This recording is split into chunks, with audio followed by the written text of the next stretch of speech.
Hi there, it's Maggie from Moon Directed. Welcome to my channel. Here we work with the energy of the moon to see how we can best utilize it to move our life forward in the most positive way possible.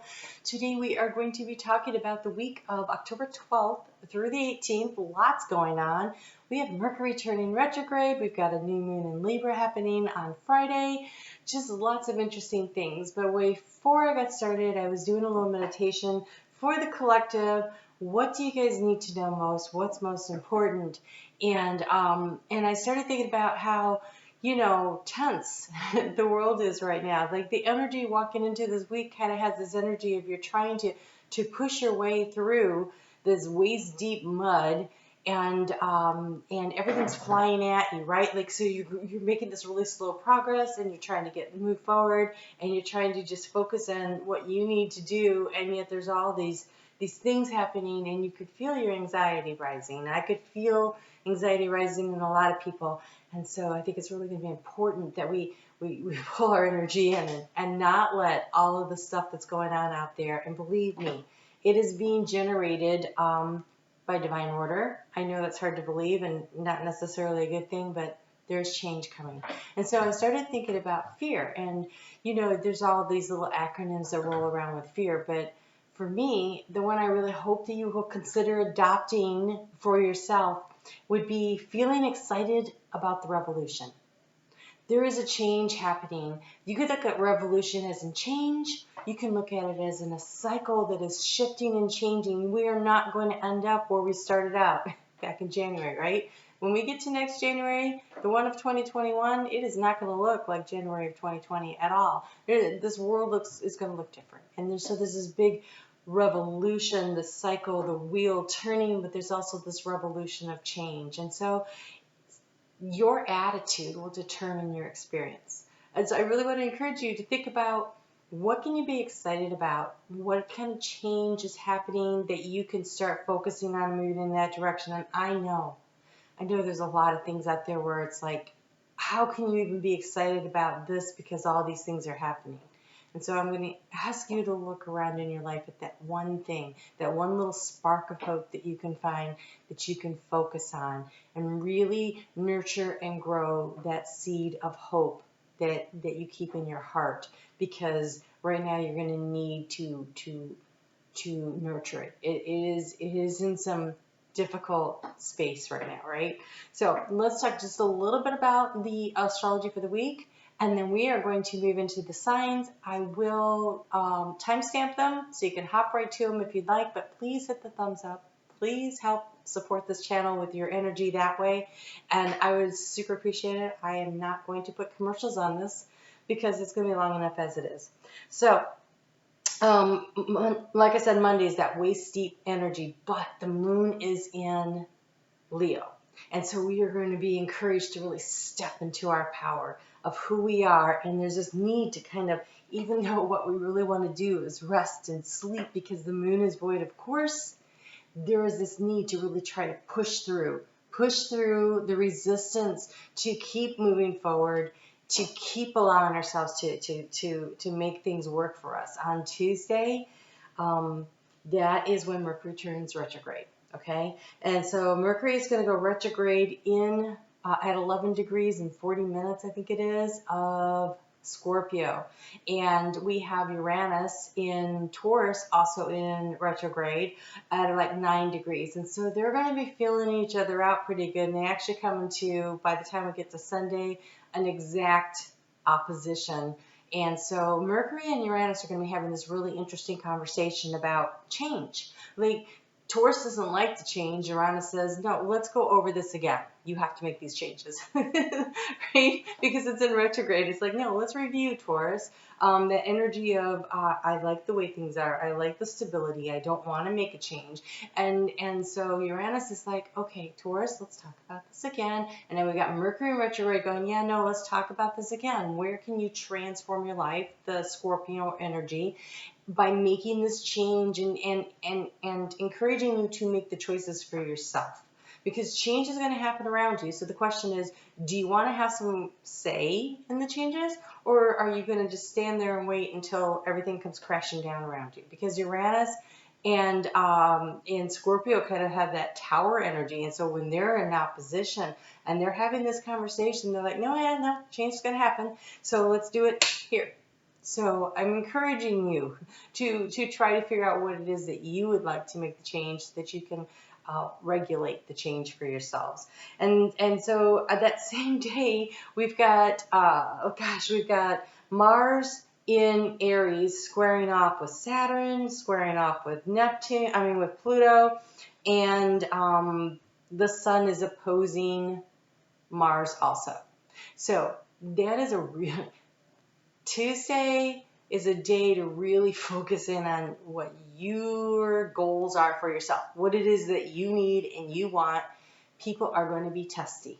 They're going to be really testy. And so try to be as positive as you can about what's going on and understand that all those people out there don't maybe necessarily understand the energy, and so they're easily triggered. So try to not be so easily triggered for your own protection.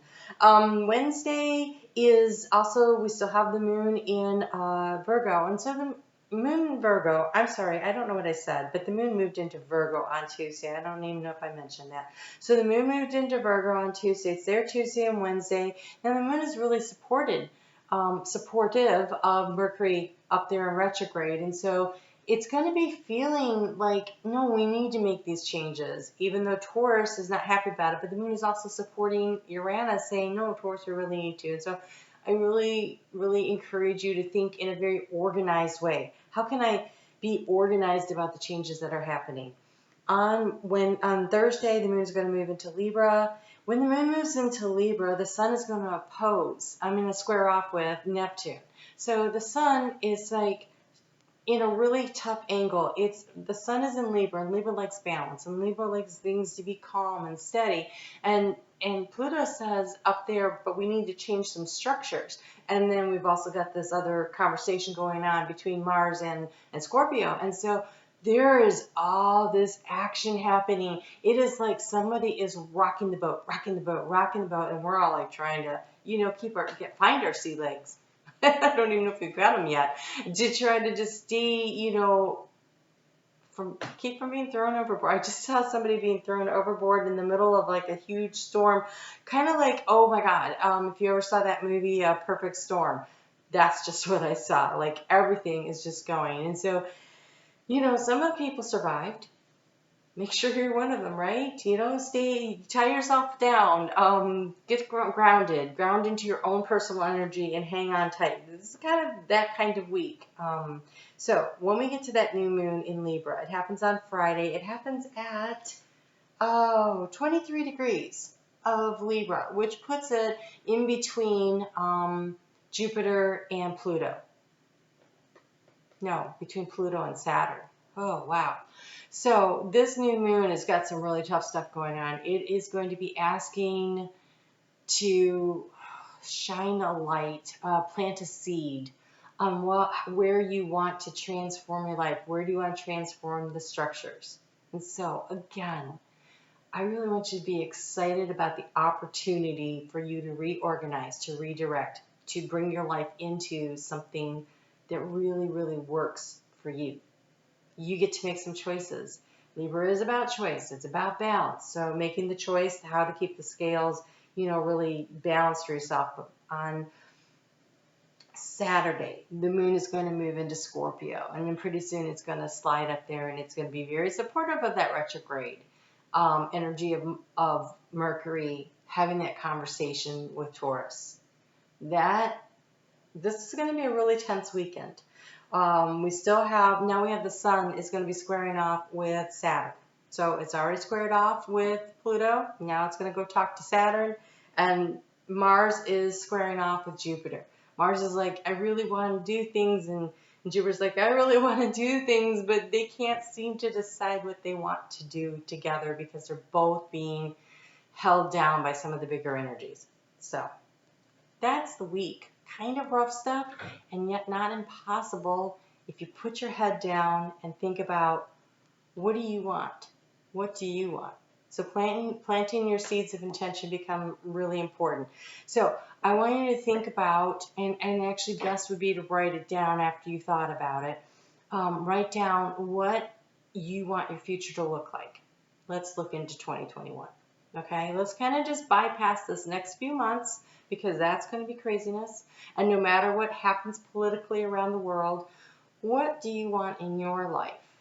Where do you want to bring in the balance and the happiness? And so focus on that, write it down, and then I really want you to spend some time breathing in, nice big deep inhale, like the good positive energy of this new seeds of intention of what you're going to create in your life, and exhaling out all the negative energy and the noise around you, and focus really in on that thing that you're trying to grow. And then think for a minute about how would that feel? Like really feel into it. How would that feel? Feel the success of it and the joy that it brings, and really lock that in and hold that energy and hold it until it feels like it's just like ready to bust out, and then you clap your hands and say, it is done. And this is something you can do for yourself to help seal in the planting of your seeds of intention. So focusing on yourself this week. That's the way to go. All right, let's go ahead and jump in and we'll get started with Aries. I am going to pull a couple of cards to get started with. Well, actually, I'm going to start with the Chakra Cards, and then we'll finish with, I have a brand new deck that literally you guys get to enjoy with me called the Viking Oracle. Literally never looked at it at all. I just took the wrapper off and shuffled and then cleansed it and shuffled some more, and so we'll see what we get. So let's start with Aries, and we are at, all right, a couple minutes ahead of last week. Okay, so let's just see what chakra energy you need to really, because Libra season is about finding the balance. And so where are we starting with? Where can we focus our energy on for Aries? Aries has got a lot going on. So I just hope you can see that when all this energy breaks free, because you are such a willing to go out there and get things done kind of sign, you're not afraid to jump in there and get things done. When the time comes, you will be ready and you will know where to go. And so you got visualization. Of course you did. Visualization. Because right now, in the middle of all this stuff, what's going on right now is going to happen.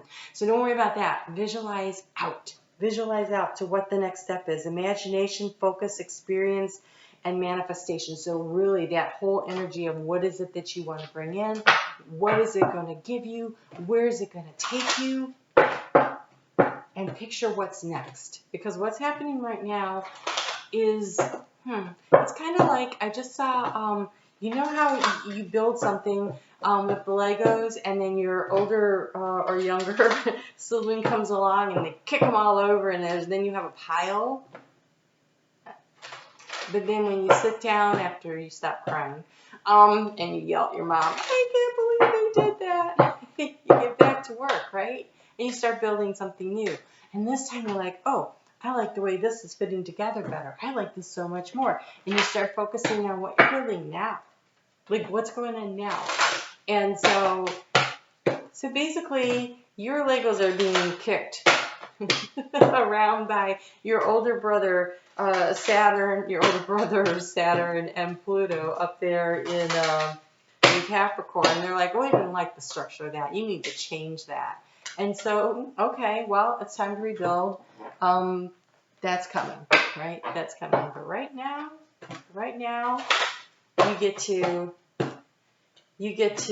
focus on what is important for you. Okay, so I just saw one of the cards that flipped up, and I really want to get to it. So let's see what we have here.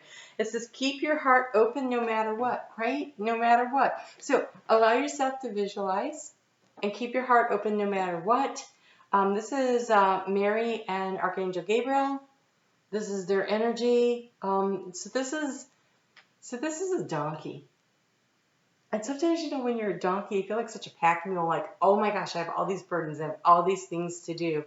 I had the cutest little storybook when I was a child, and it was this donkey that worked really, really hard, and And the little girl that owned him was so worried about him that for Christmas she knitted him a pair of muffs for his ears. And, you know, all the all the other animals in the barnyard laughed at him because they were rainbow colored. So she saved up her money and she got some brown, and then she did it again.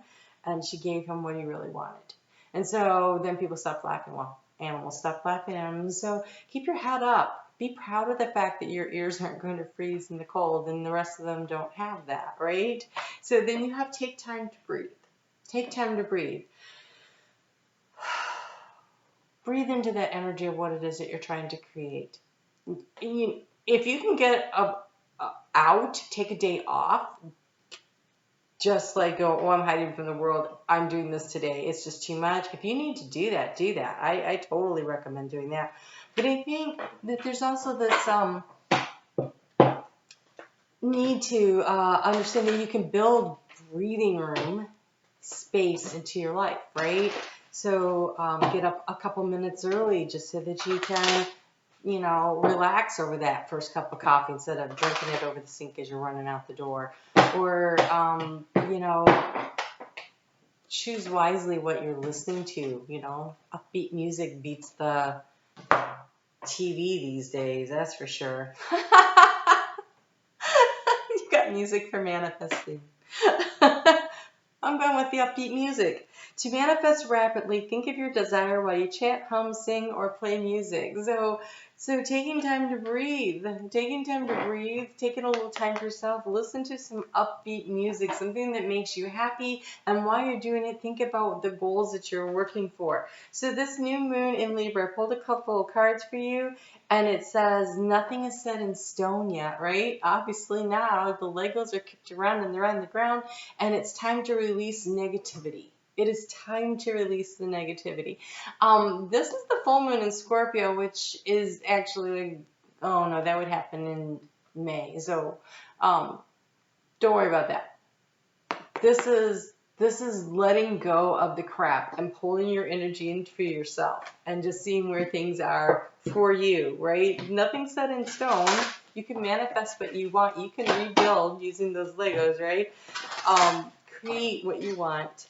And while you're doing it, be like Mary Poppins and, you know, I just heard Whistle a Happy Tune. That's not from Mary Poppins. I think that's from The King and I, but I saw her while she was singing A Spoonful of Sugar. So either one, right? So, okay. Your last card is the 9 Worlds. I have no idea what it is, so we're going to look at it. This is the Viking Oracle from Stacey DeMarco, but it is number 37, and 3 plus 7 is 10, and that is that revolution. That is the wheel turning. That is the next step.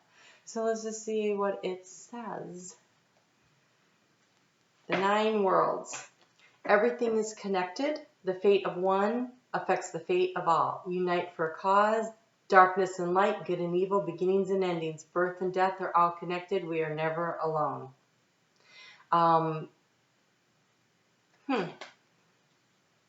So in the Norse cosmology, there are 9 home worlds, all of which are held within the branches or the roots of the world tree. I should know how to say this, but I don't. In a way, all these 9 worlds are connected and each influence each other. So, the different realms correspond with different aspects of our physical world. And we learn that everything is connected. The same tree holds up all 9 worlds. So there's change coming. So, okay. Hold on. Okay. So, when you choose your positive attitude, when you choose to focus on the thing that you want, then that will have an effect that spreads out over all the aspects of your life and also could spread out, contagiously spread hope to other people.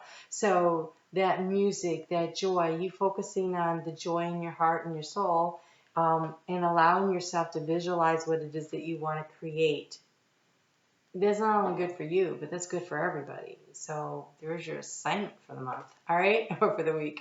Okay, I actually think it's your assignment till the end of the year when things start shifting and changing, you know, and Mars goes direct. I think that will help you. All right, well, you guys take care, and I will see you back here next. Oh, I will see you back here on Tuesday when I put out a video just for the fire signs. So I hope you will come back for that. Please hit the thumbs up. Leave me a comment. It really matters. Thank you so much. All right, Taurus, let's see what we got going on for you. This energy, I really hope you checked out the first part. A lot of tough stuff going on. You've got Uranus in your sign in retrograde. And so this is especially, well, Taurus, Sun, Moon, and Rising. But Uranus is in retrograde, and it is going to be opposing Mercury in retrograde, which is also going to be at one point trining with the moon, and by the end of the week in opposition to the moon. So a lot of emotional energy caught up in this conversation that is being held about what are the changes in your life, and how can you manifest what you want, because you can't hang on to everything as it was. And I know that Taurus in particular doesn't really get into all these big changes, but I think that Taurus is also very wise, and they can feel the ground shifting beneath their feet. And so I think assessing the situation and saying, okay, I am going to have to make a move. I'm going to have to make a change here. I think Taurus is smart enough to move out of the way. Like, you feel the rumblings, and you can tell. I mean, I don't see how you could possibly be missing the rumblings that are going on under your feet as this energy starts shifting and changing things in your life. And so again, it's something not to be fearful of, but instead focus on feeling excited about the changes that are coming, feeling excited about the revolution, right? New acronym for fear. Feeling excited about what is going to be happening. It is an opportunity to redesign your life. It doesn't have to be the way it was. You get to choose where it goes from here, and what you want to make out of it. Okay, so let's go ahead and get some cards from you. Yeah, I'll get some cards from you. I'll get some cards directed by your energy. We'll go with that, and then it doesn't sound like I said something really silly. Okay, maybe it does. Whatever. You guys can handle it. I know you can. All right, so let's think about this. I'm going to pull a Chakra card and see which arena you're going to be feeling this energy so strongly in this week, and where to really kind of center yourself in and focus on what would be for the best and the highest good of all, and in particular for Taurus.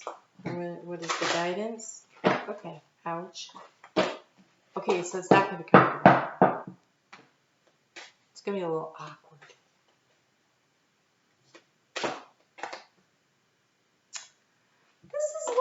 Though, okay, you have inner child, playfulness, lightheartedness, innocence, and wonder. So one of the messages that I heard so much this summer, every time I turned around from Spirit in every way they could possibly bring it in, and I heard it again last night when I was watching on the LightWorker, doing the Akashic Records reading, is again, it's about letting our inner child out and finding the joy and remembering that our purpose in life is to be joy-filled and to have fun. And so often we get so caught up in trying to, we feel like we're supposed to be all grown up and adults and go out there and, hit these certain marks and of success and provide. Taurus is very much a provider, right? And it kind of has that feminine empress energy of growing something that's nurturing, and part of Taurus's love language is being appreciated for all that they do and they give in order to provide financially and physically and materially for the people in their life they care about. This is very important. But sometimes what happens is you can get so caught up in that you forget you're supposed to be nurturing yourself too. You're supposed to be having fun. You're supposed to be taking some downtime. It's not all about constantly working hard, but there's a reason for balance. And so right now with the sun in Libra, there is a definite highlighting of that energy every year that you get, because it is in your area of relationships. So the sun is currently in Taurus, especially if you're Taurus rising. This is in your 7th house of partnership and relationship. But the sun in Libra really highlights this for everybody anyway. And so it is about finding that emotional balance and balancing your work and your life so that you're living your full life, not just your work life. Okay, so let's see what you have here. You have do your part to illuminate the universe. When you light up your inner child, when you look at how light and bright this is, that's how you light up illuminate the universe, is just by, you can't, I heard something the other day, I wish I could remember who said it. Oh, maybe it was James Corden. This is like, but he's like, I think it was him. He's like, I can't change the world. I can't change the world, but I can change my world. I can change my part of the world by doing the things that make me happy, to bring in the joy and the happiness in this space. And so we know you can't change the whole world, but you can change your world. And so I think it was him. I'm going to quote the comedian, right? Okay, so you have honor your feelings.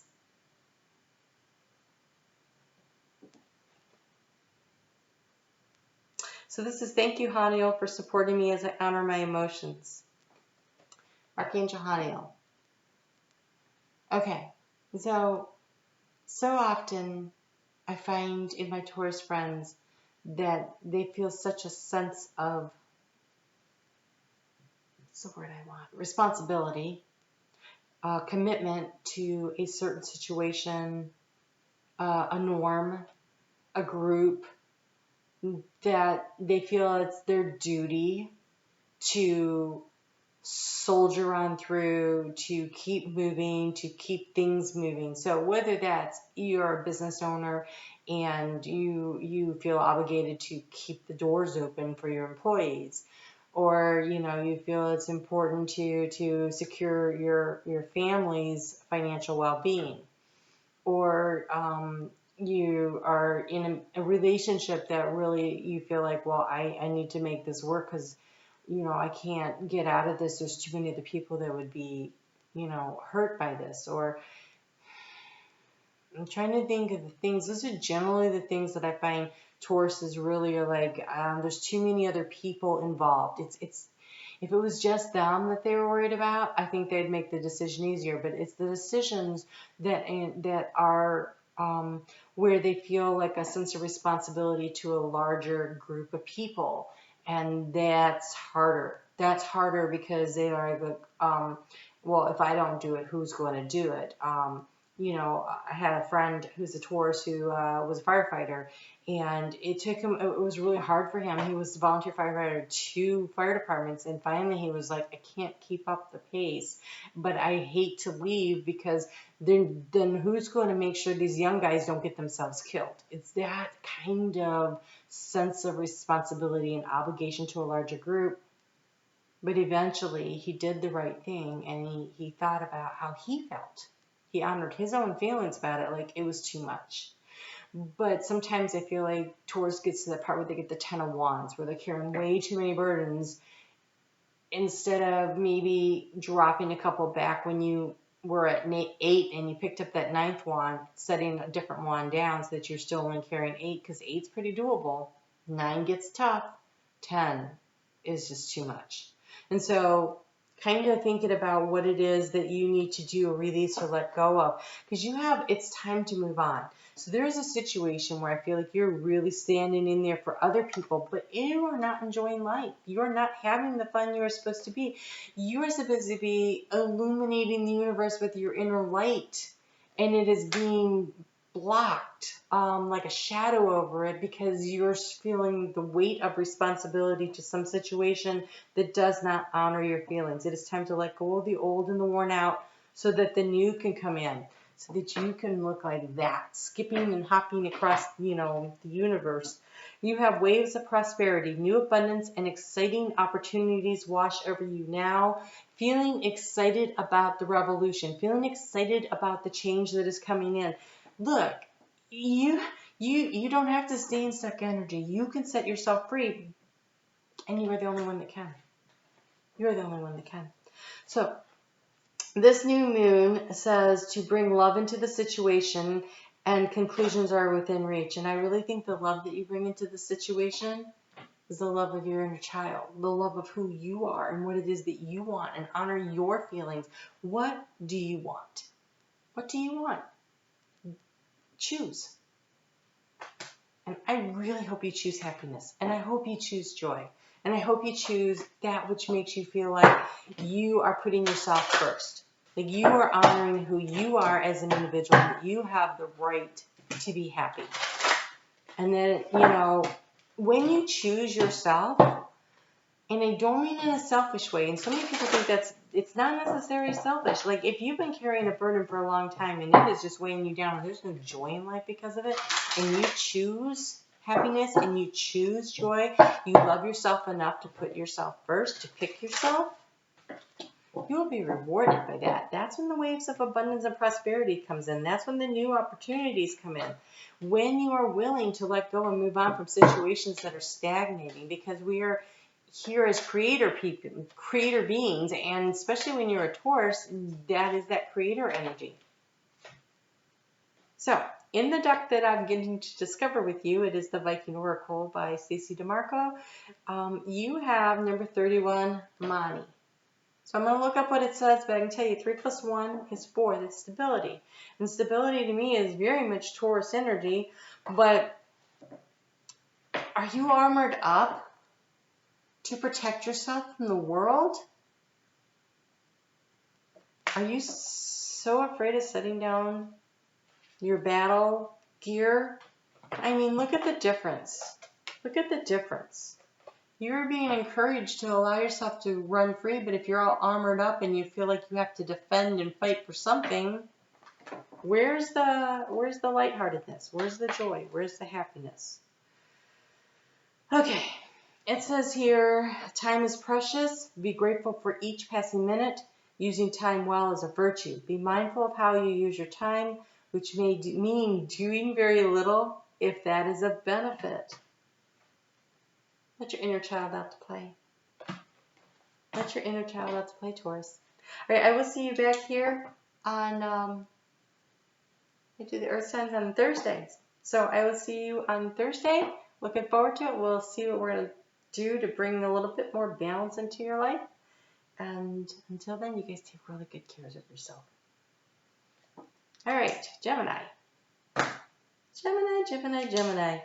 How are you doing? Okay, I'm going to shift up the energy in my head a little, because I feel like I need to bring it up to catch up with your air energy, because there's like this interesting, wow, when it's like you've got the North Node in your sign, so there's this following your curiosity thing that overrides almost everything else that's going on. It's like, what is really interesting to you and what makes you curious about where it is that you're going next, and how are you going to manage things, and what is next for you. So you get two.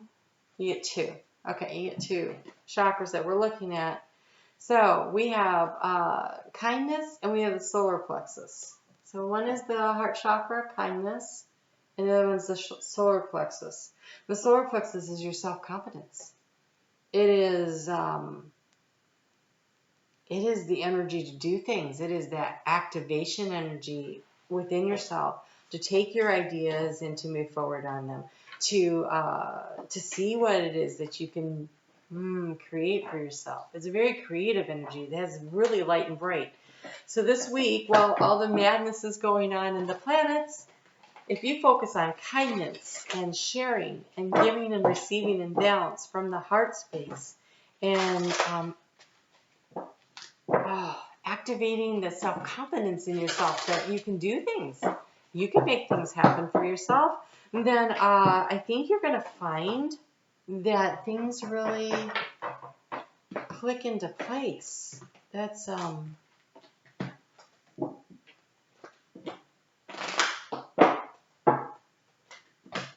what I'm seeing is like,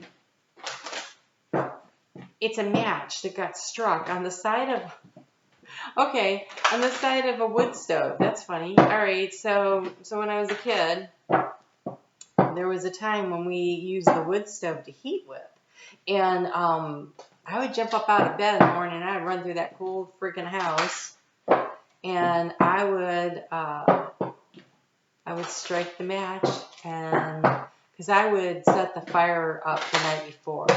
Like, I had everything ready to go. I mean, you know, stir up the ashes, see if there's anything left in there. What can I do? And then I'd feed it and then get it started. So that was my job in the morning. And then I would run and I would go take a shower. And I'd use up almost all the hot water. Because while I was getting the fire started, my oldest sister, she'd go take her shower, which took her like 5 minutes. Me, I used up the rest of the tank. Because it was like an hour till anybody else got up. I like to start my days nice and slow. But there was that rekindling energy. There's that warmth. There is that, it was the light in the dark. You know, it was the spark of hope.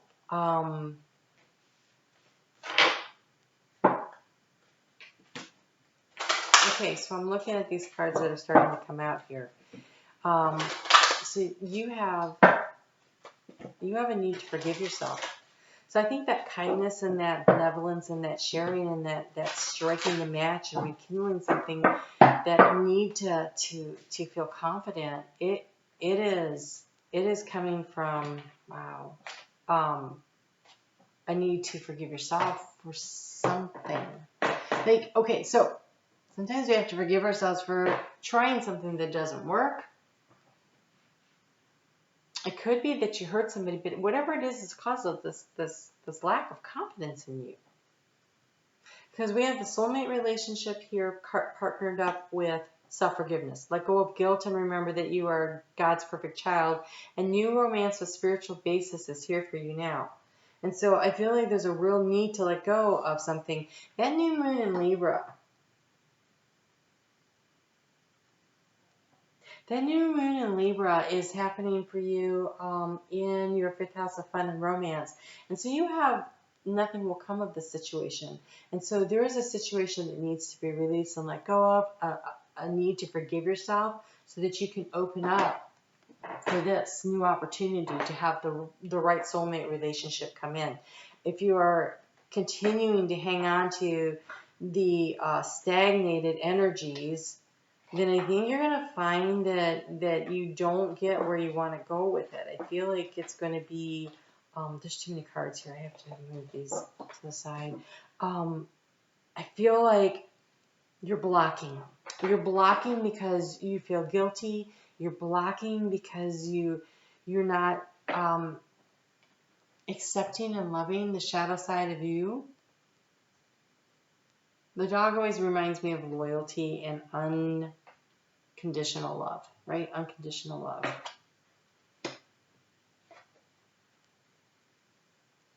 You have so many cards that came out here. I just had to. So you have spiritual abundance, manifesting miracles, and don't hate, meditate.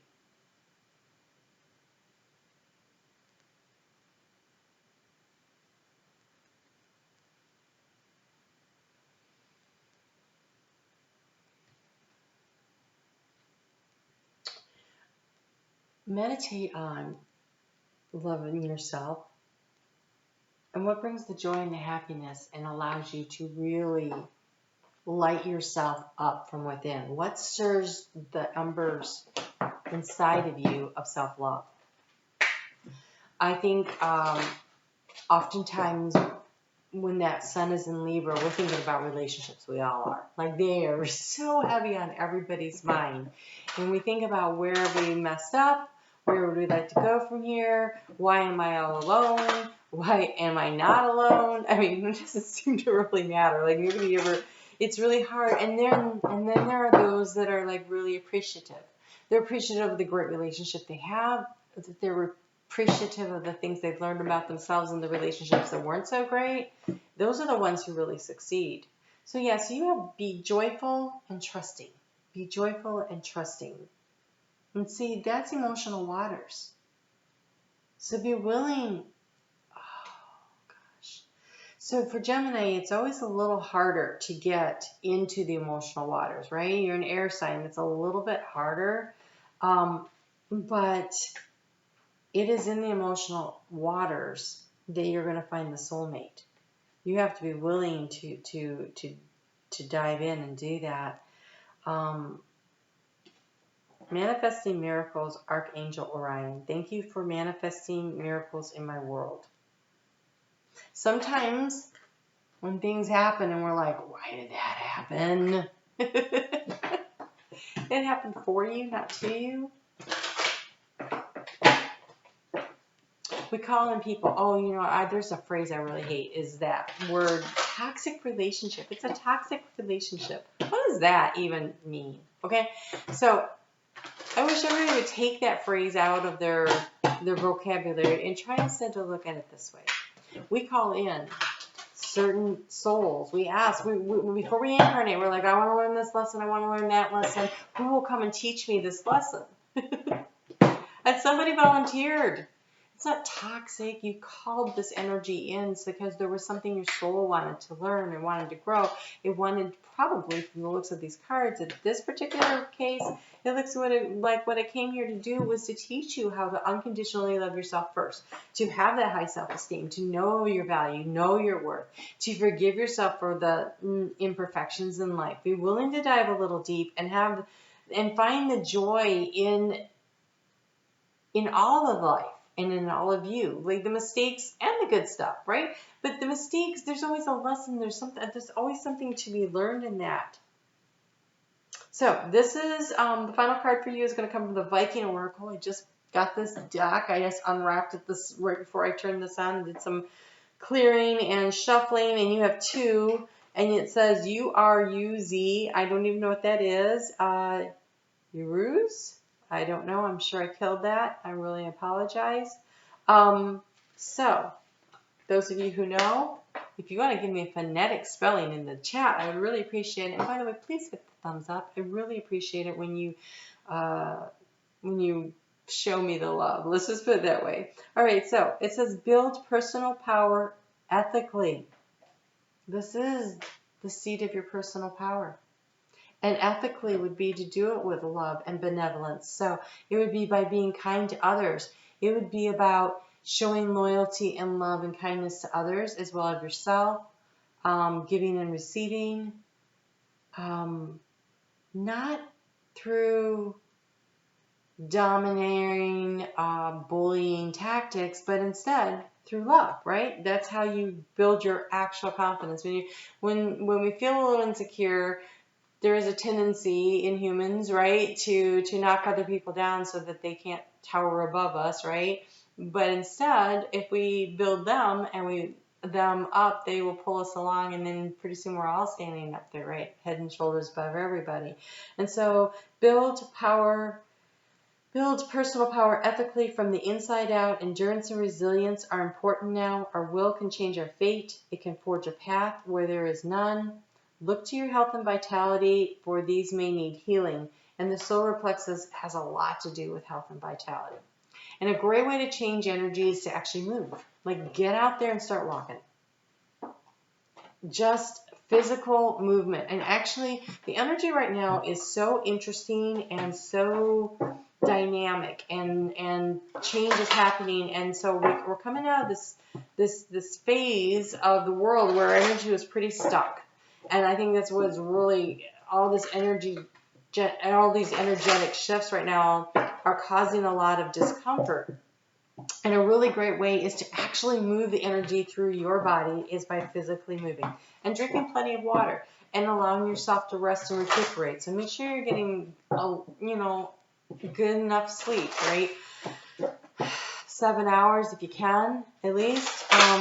by giving yourself like full on resting time so that you can recuperate and really take on the world, but energetically moving, dance, sing, breathing.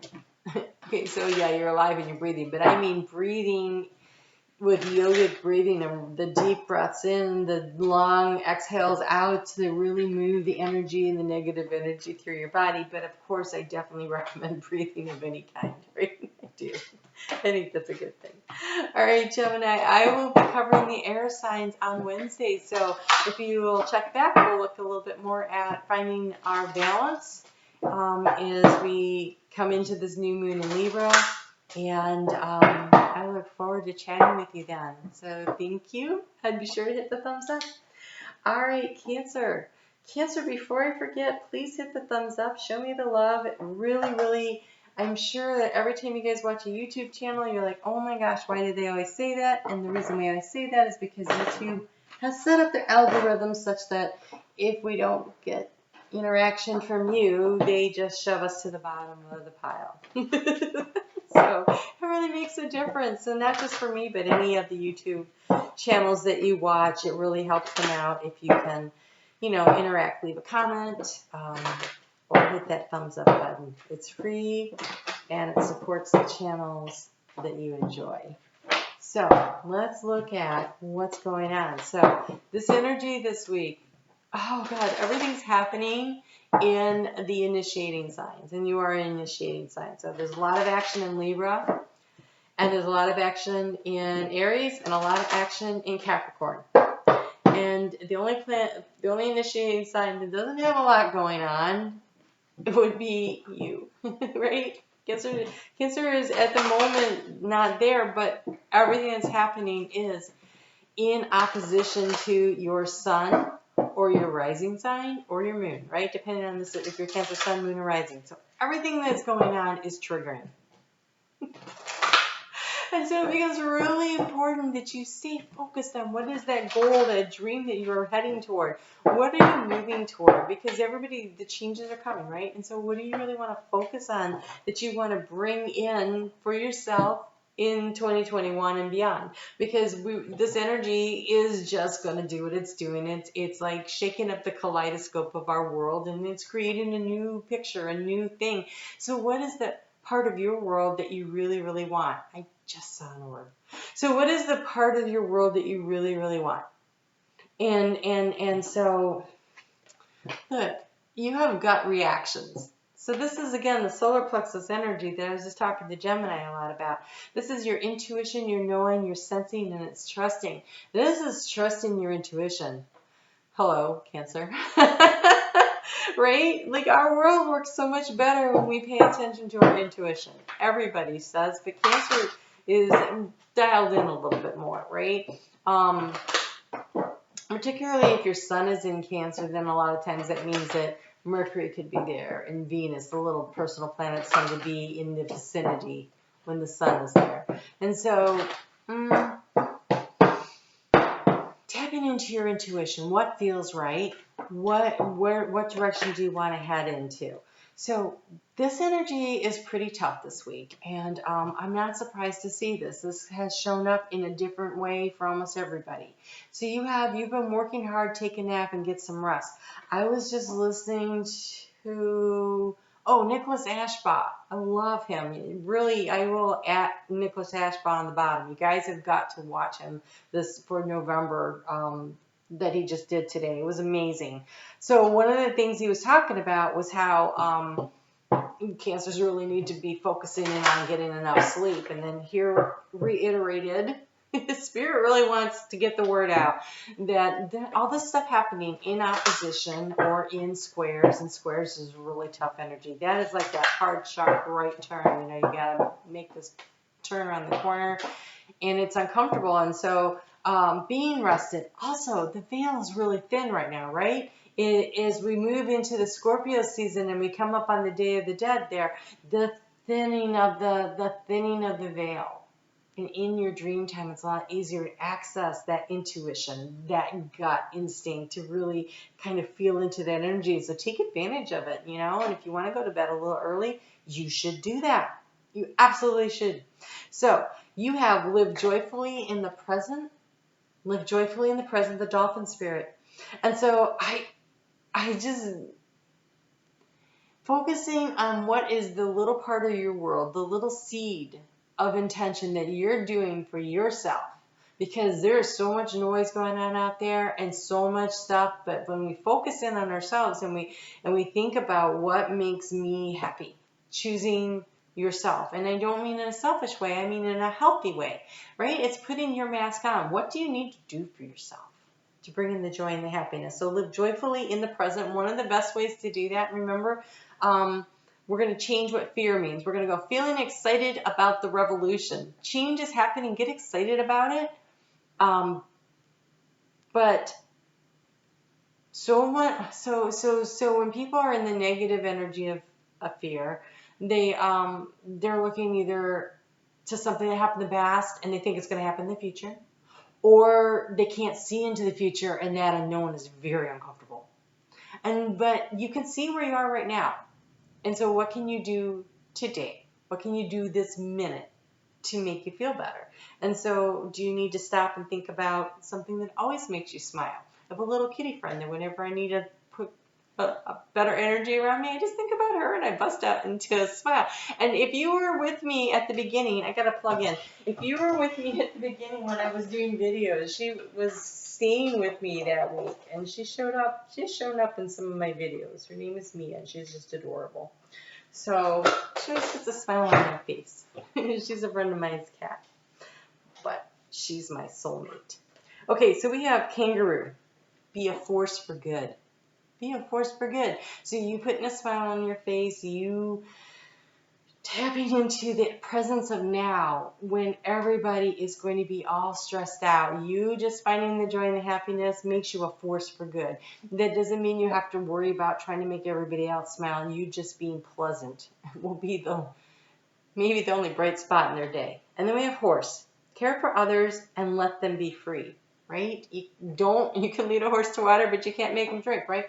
So do what you can for others. Be kind, be gentle this week with others, but taking care of yourself, right? Don't overgive. Sharing a smile is a great way to get started.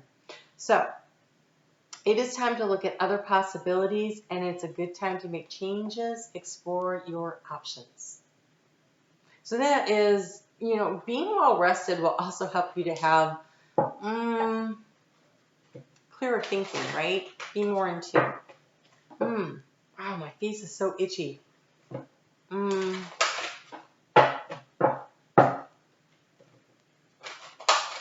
Something big.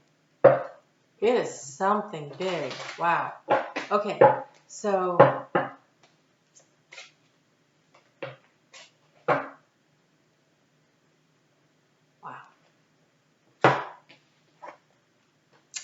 this little light of mine, I'm going to let it shine. I can't sing it because then I get flagged. Shine your light. It's Archangel Gabriel. Thank you for helping me to share my light with the world. Share your light with the world. Be a force for good. Find the joy and the happiness. Honestly, you are going to be the bright spot in everyone's life this week if you decide to. So make that your mission for the week. If you can't even see beyond the end of this week, that's okay, right? Just make it your mission when you get up in the morning. I'm going to be the bright spot in my life and in everyone else's life around me, because right now that's going to be a very necessary thing to have people sharing their light and their bright. So your hard work is paying off and you are good enough. This new moon in Libra, your hard work is paying off and you are good enough. Don't just follow your gut, right? Don't worry about it. You are doing well. Hang in there. You just believe in yourself and stay in the moment. And yes, plan for the future. But honestly, with all this energy, it's hard to plan more than 1 or 2 steps ahead. So don't worry about that, right?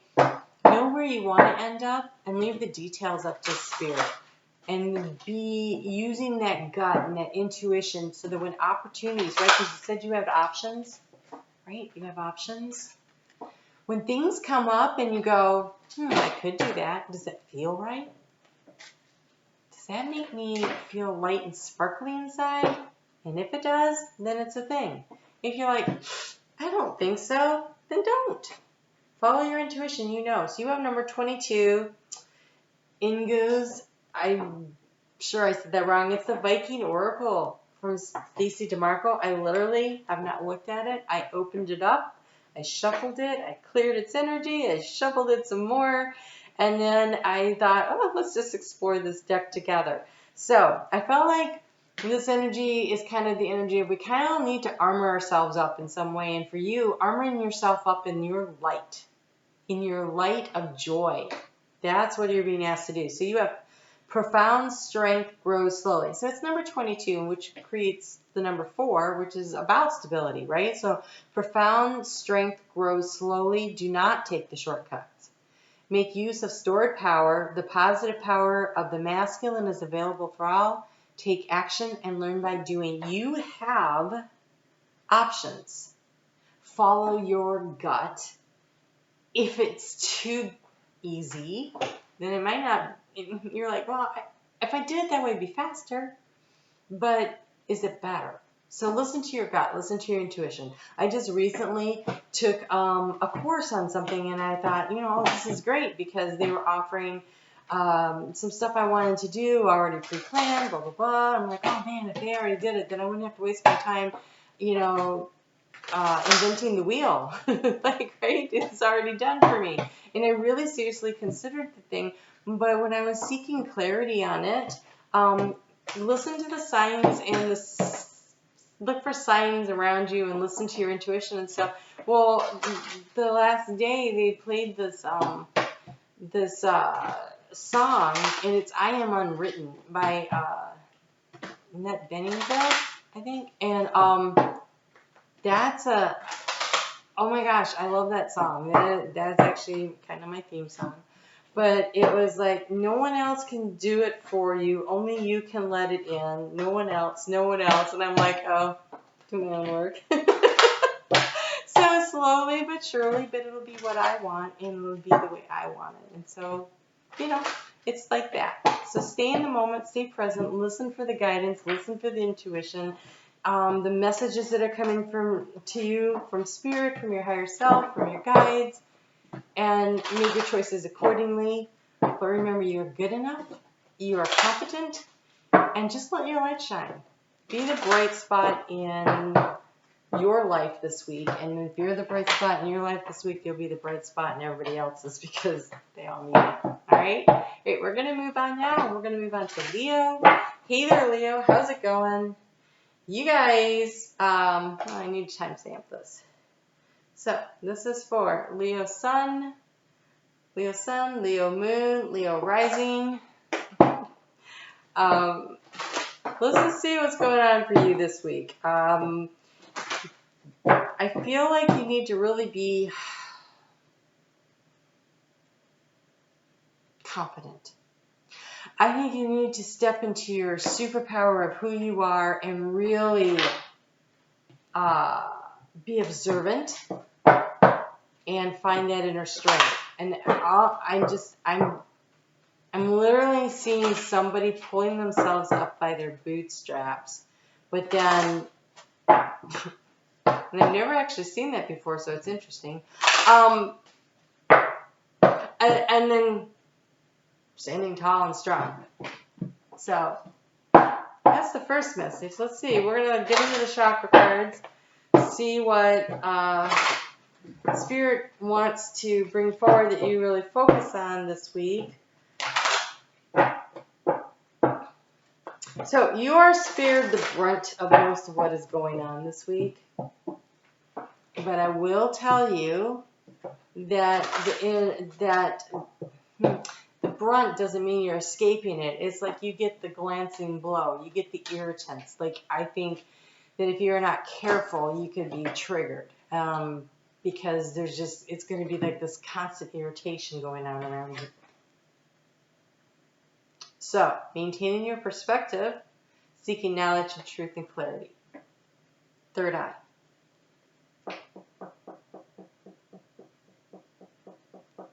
if you can spend time in meditation this week, asking for information, asking for the guidance, asking to know what it is that you need to know.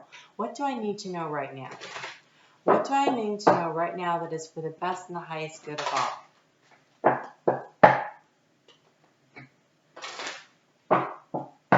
That observer, right? So it's called seeing. And there's this need to be very observant of what's going on around you. Being observant of what people are saying, what they're doing, how does it make you feel? What is your reaction to it? There's this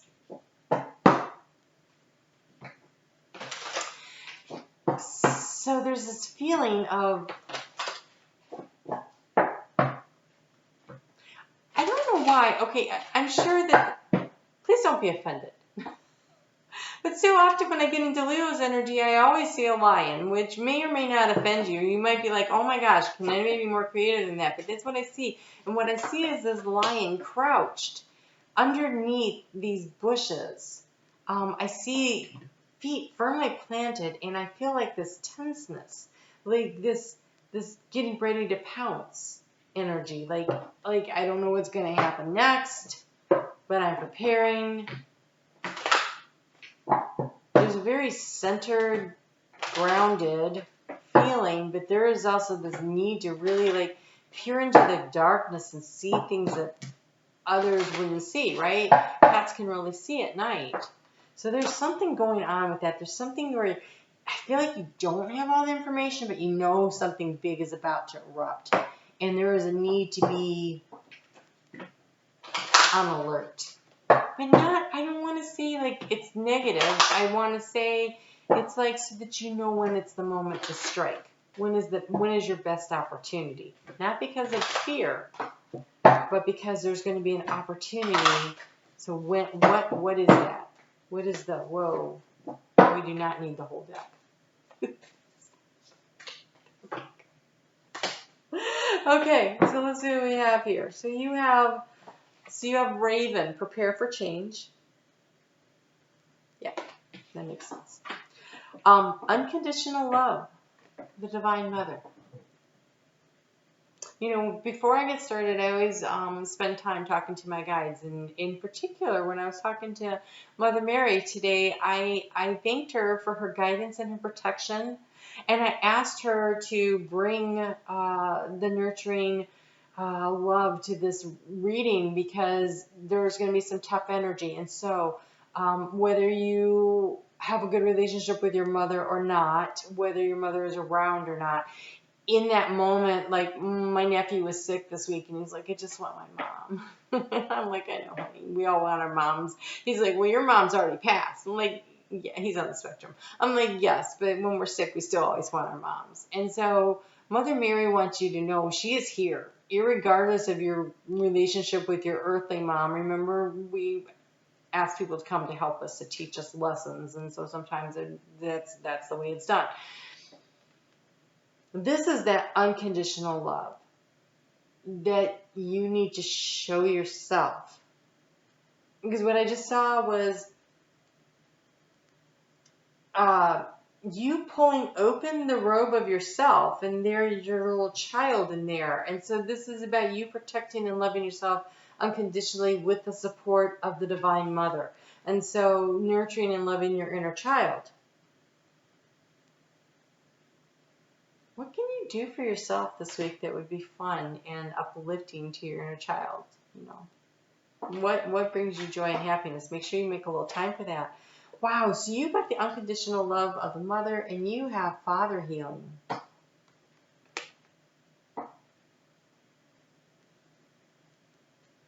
Something going on around home and family, big time. Let's see here. Oh, okay. So when the moon is in Scorpio, that is in your house of home. So there you go.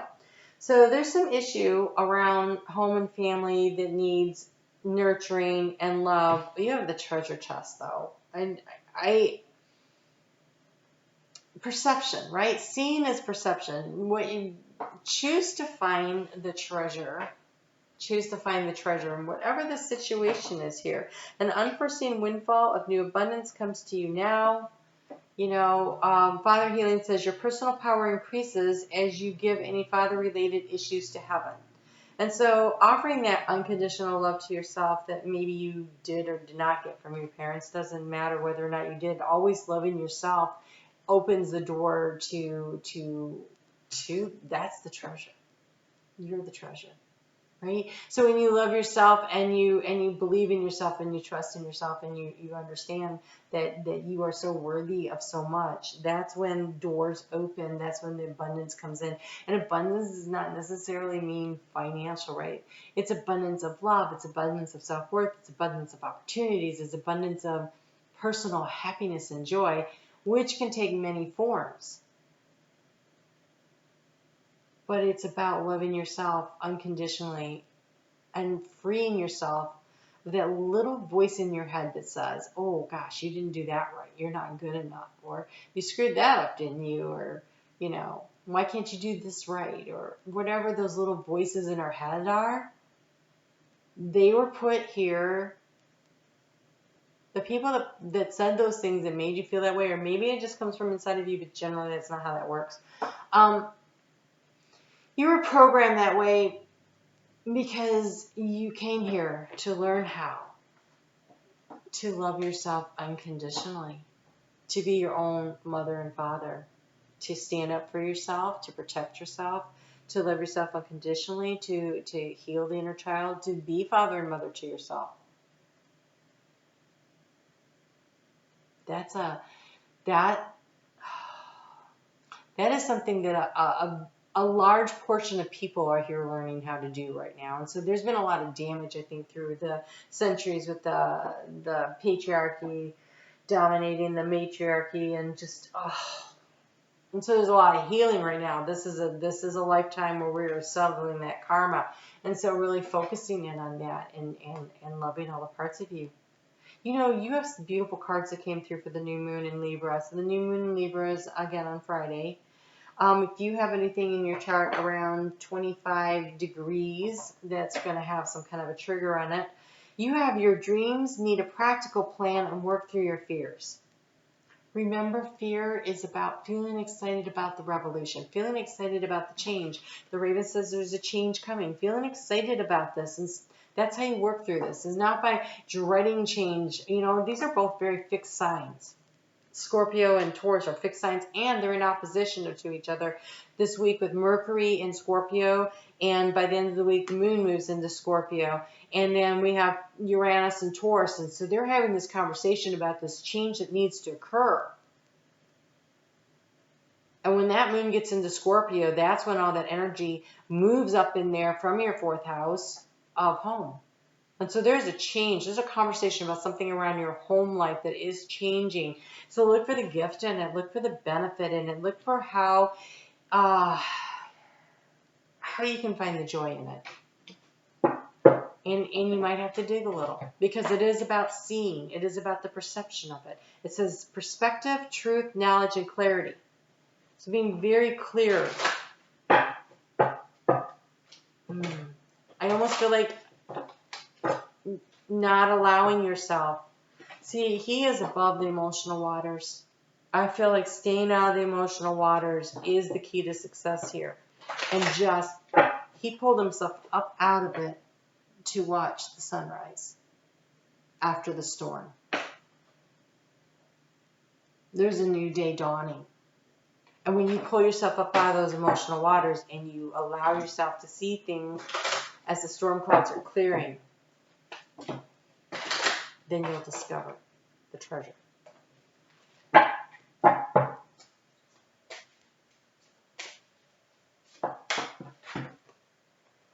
So, wired. 44. Wow, there's an angelic number. It's a beautiful number. Okay, so that's infinite. Oh, that's so nice. My solar plexus just started itching. Digging into your self-confidence this week is going to be really important. So these are a brand new deck. I just literally opened right before I did this reading, so I haven't seen any of these. But Viking Oracle by Stacey DeMarco. I did shuffle it and cleared it and then shuffled it some more, but I haven't seen it. I didn't look at the cards. I don't do that. Some people will go through and look at all the cards. Not me. I always like to be surprised. Look at it. It looks like it's about the roots, and it kind of looks like a pentacle down there, and then it's on a scroll, and so it's like planting the seed. That's what it looks like to me. Planting the seed of what it is that you want to grow. What are you trying to create for yourself?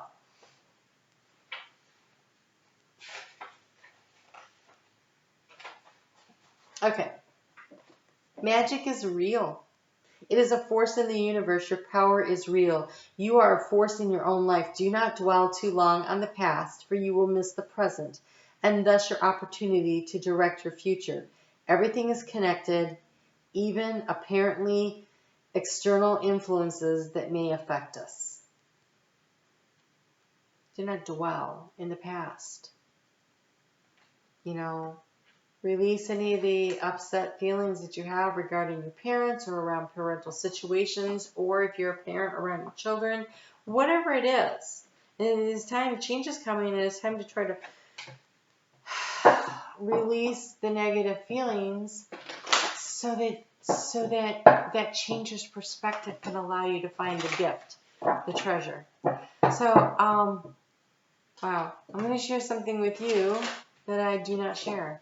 But I think you need to hear this. So,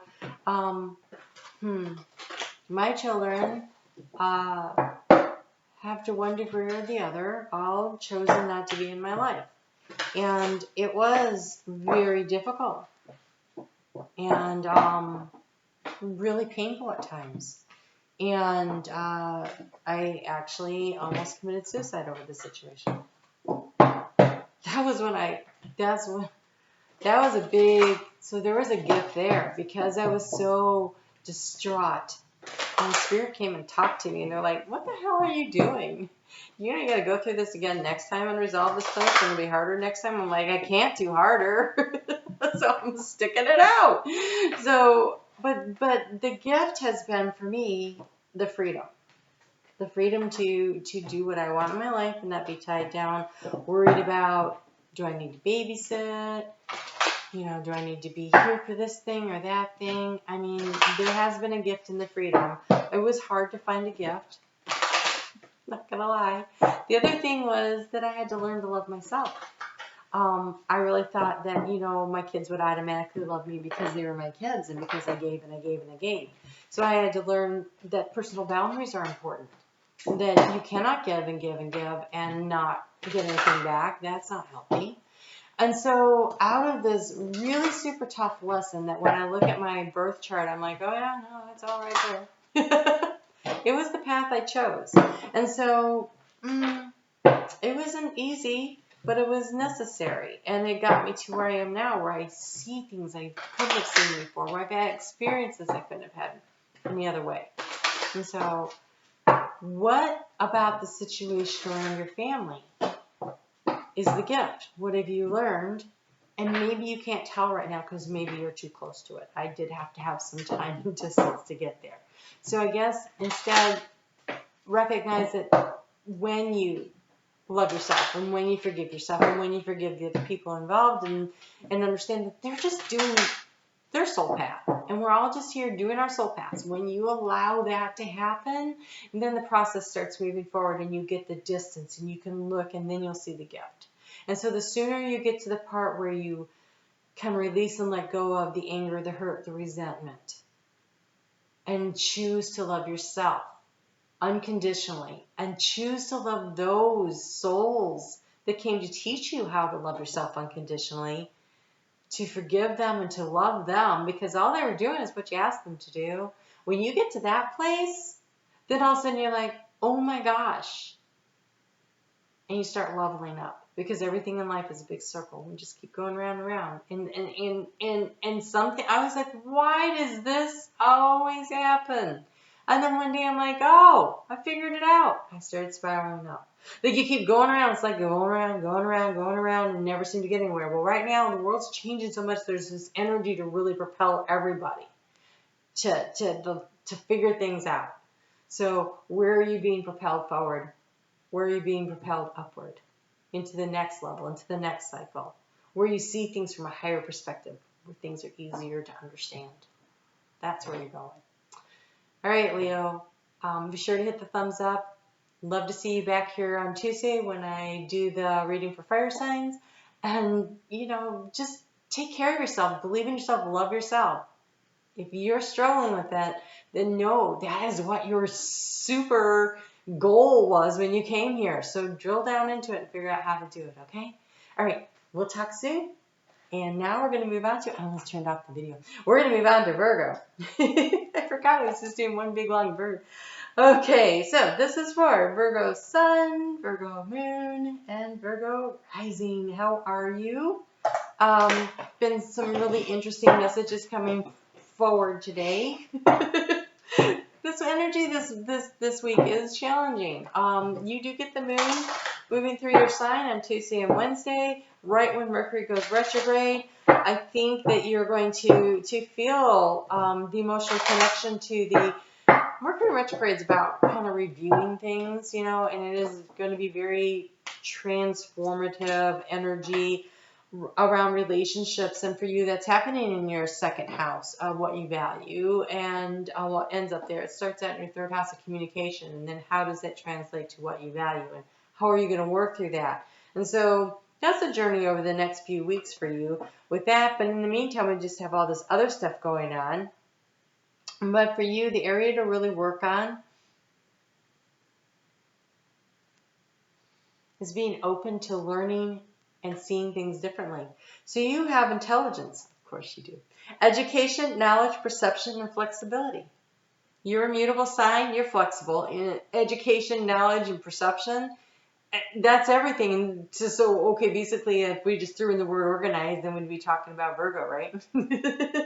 So this week, it is about really focusing on the superpower of being who you are, being open to new information, being open to seeing things differently, but that's something you do, right? So allowing yourself to be an observer. Oh, okay. Be an observer in your own life and in the lives around you, and trying to be the calm in the madness.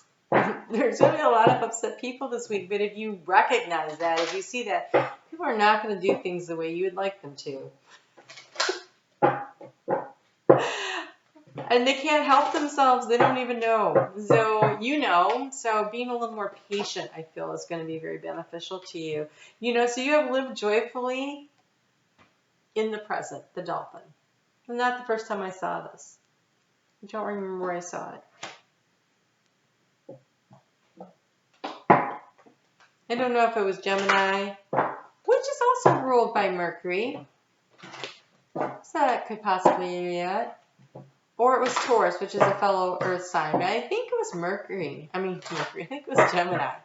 So this living joyfully in the present, allowing things, so flexibility, right? That's part of the key of being joyful in the present. Wow. Okay, look. You have two cards that basically say the same thing. We have protection and you are being helped. So you and your loved ones and your possessions are safe and protected by heaven.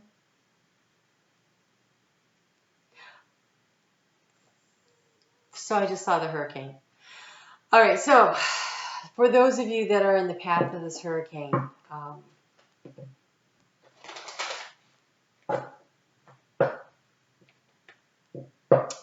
I am keeping you close to my heart.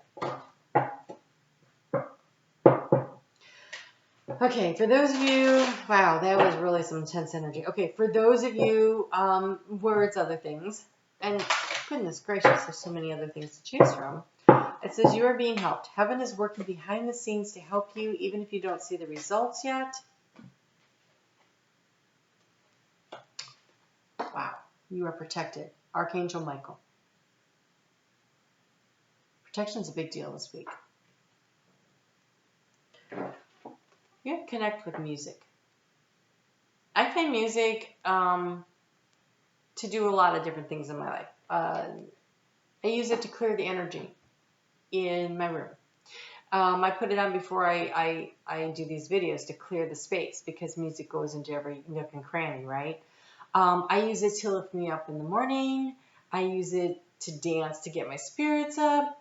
I use it for meditation. Music has a lot of different things going on. I use it so that I won't listen to the news. Whatever it takes, right?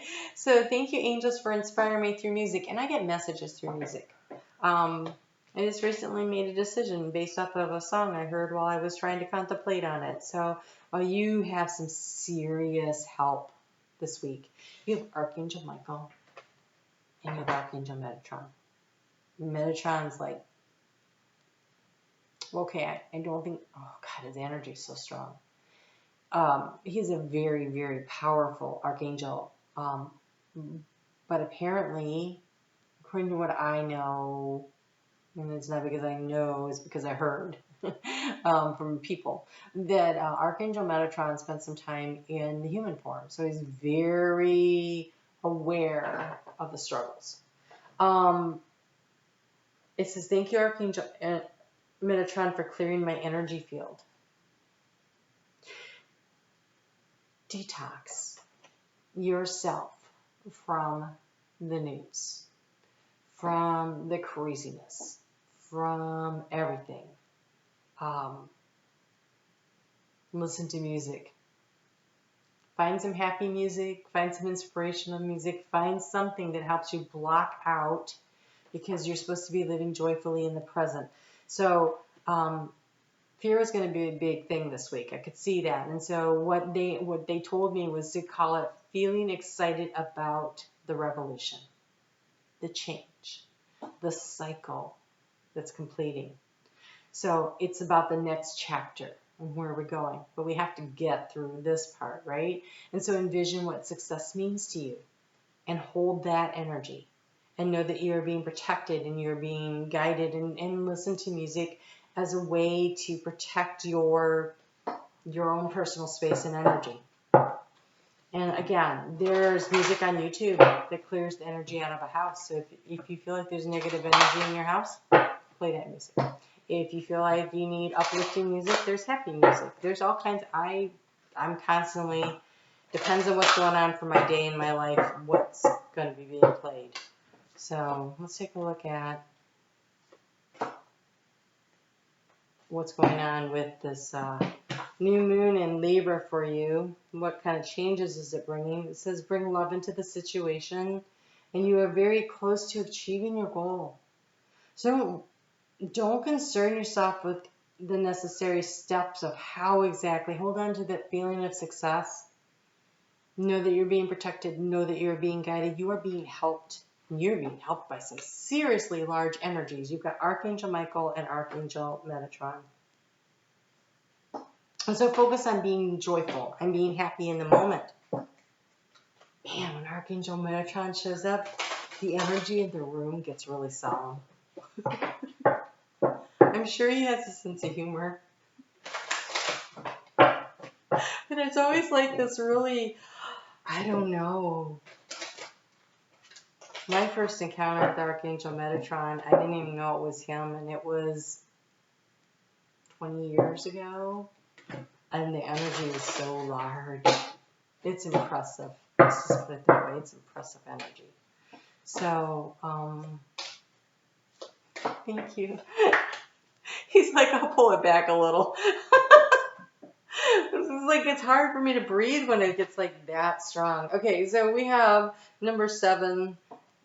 Oh gosh, Gebo. This is from the Viking Oracle deck from Stacey DeMarco. I literally opened it up, shuffled it, cleared it, shuffled it, and then started the camera. So I don't know anything that's in it.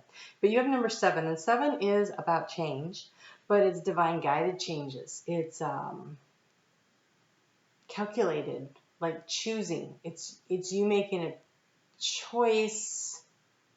So like the 7 of Swords, right? That's figuring out what's the best path for you. Some people call it the liar cheater card, but they're lying and cheating because they think it's the best path for them. That's the lower energy. But in the higher energy, it's like figuring out, how do I pick me in the best and the highest good of all energy? So it's not all that bad. Seven of Wands is standing your ground about something that you feel important that needs to be changed. Seven of Cups is choosing from the cups carefully that before you. And Seven of Pentacles is waiting patiently for something to grow and change. Okay, I got a hit on that. So, okay, so Seven of Pentacles energy of this, you're very close to achieving your goal. That's that waiting for something to change, to come in. Okay, so seek equality in your relationships, especially intimate relationships. Avoid people pleasing and codependence. Family and work harmony is paramount. You will be acknowledged for your fine work and your good deeds. A gift will be matched. There is natural justice that runs through life, and this will be upheld. So whatever this is that you've been working on, you are being safely protected and guided through it. Oh, okay. And you're really close. And I don't want you to forget, it says bring love into the situation. So use music, feel the love in your heart, trust that you're on the right path. Things are moving in the direction you go. This is like a horn that's about to blow, to call in. It's the call. It's the bringing in of the forces of the good is what it feels like. It looks like opportunity is coming to you. Ooh, did you ever see... Did you ever see The Lion, the Witch, and the Wardrobe? I love that whole series. I love that book. The books really have a lot to do with what I think about a lot of things. But anyways, there is this scene in one of... It's in the second... Well, I think they make it the third one now, but it was originally the second one. And where they come back... And, Susan, there's the big battle happening at the stone table. And they're trying to get the Susan's horn. It has to be blown at sunrise in order to bring in the good energy. That's what that looks like. It's like the bringing in of the help. And so I want to encourage you. You have all this guidance and this protection around you, but so often... Even though it's there, we're not accessing it because they're waiting for you to ask. And so blow the horn. Ask for the guidance and the protection that you need in your life to get to the next whatever step, phase, work your way through the cycle, whatever it is. Please don't forget that it is your action of asking is required in order to bring this energy really in. So you're really close to what you're trying to achieve.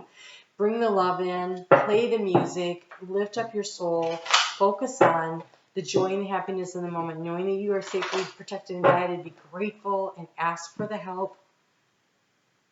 Thank them for their help. Encourage those around you to do so also, right? Because it said something about your family, so maybe this is a message for more than just one. All right. Okay, let's get going here before I run out of time on my... here. So let's look at Libra Sun, Libra Moon, Libra Rising. How are you? Happy birthday to you. You're about to get that new moon coming up this week on Friday in your sign. It is the most difficult new moon of the year. Congratulations. I know you're excited about that. But even though you have some really tough stuff going on this week, if you focus on what it is that you want to create for yourself, I think that in a few months you will notice big changes. And so really focusing in on what is it that's important to you. What is the seed of intention that you want to plant on your new moon? That 18 months from now, okay, I know that's a long way out, right? But new moon intentions, they go through cycles and you notice growth and you'll hit milestones along the way quite often. But the cycle concludes after 18 months with the full moon in Libra that would happen in 2022 in Aries. So that'd be like March or April, whenever that happens. I'm not surprised that we're having this conversation. It's his faith.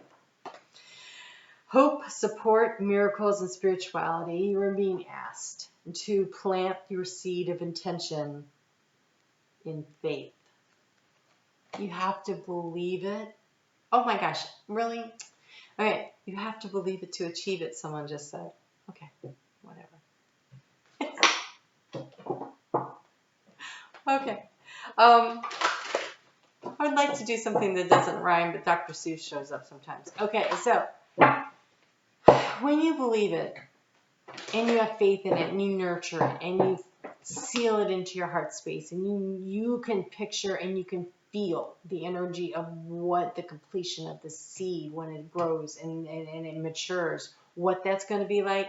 If you can hold on to that vision, you can have the faith in that. And the faith also, look, it's the open hands.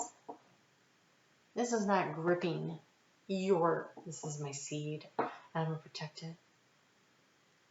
And I'm going to step in, I'm going to do everything perfectly. No, this is my seed, and I'm offering it up to the universe. And I trust with all my heart that the steps and the necessary movements along the way will be shown to me, and I will be guided. I will step out onto the path, and the path will light up before me. It's going to be that faith. That faith that you don't need to know how it's going to be. All right, so I have a Libra friend who has a dream of what he would like his life to look like. I mean, he can't see how that's going to happen from where he's at right now. And now would be a really good time if you are in a similar situation where you say, okay, I don't know how that's going to happen. This is what's going to happen. This is not what I want, right? This is what is going to happen. I don't know how, but this is what is going to happen. And I think that the next thing I can do to get me in that direction would be do a little research on this. Set $5 aside in a savings account. Whatever. Like, you start baby steps. And then the opportunities and the information will come to you, and you'll know where you're going, you'll know where you're headed. So it's planting that seed of intention and faith. And trusting the process. And then along the way, you're going to learn about yourself. And you're going to learn that you can create what you want. Oh my gosh, this is where you learn that you actually have the magic wand in your hand. And that all the tools at your disposal are right there. You just have to believe it. To achieve it, I was told again.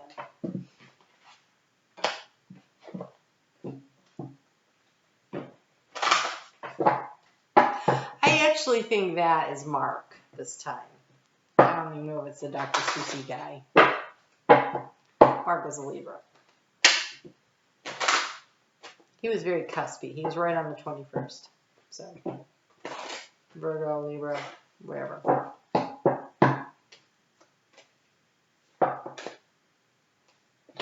Okay, let's see what the cards have to say. You have the Goat. Act from your innate wisdom.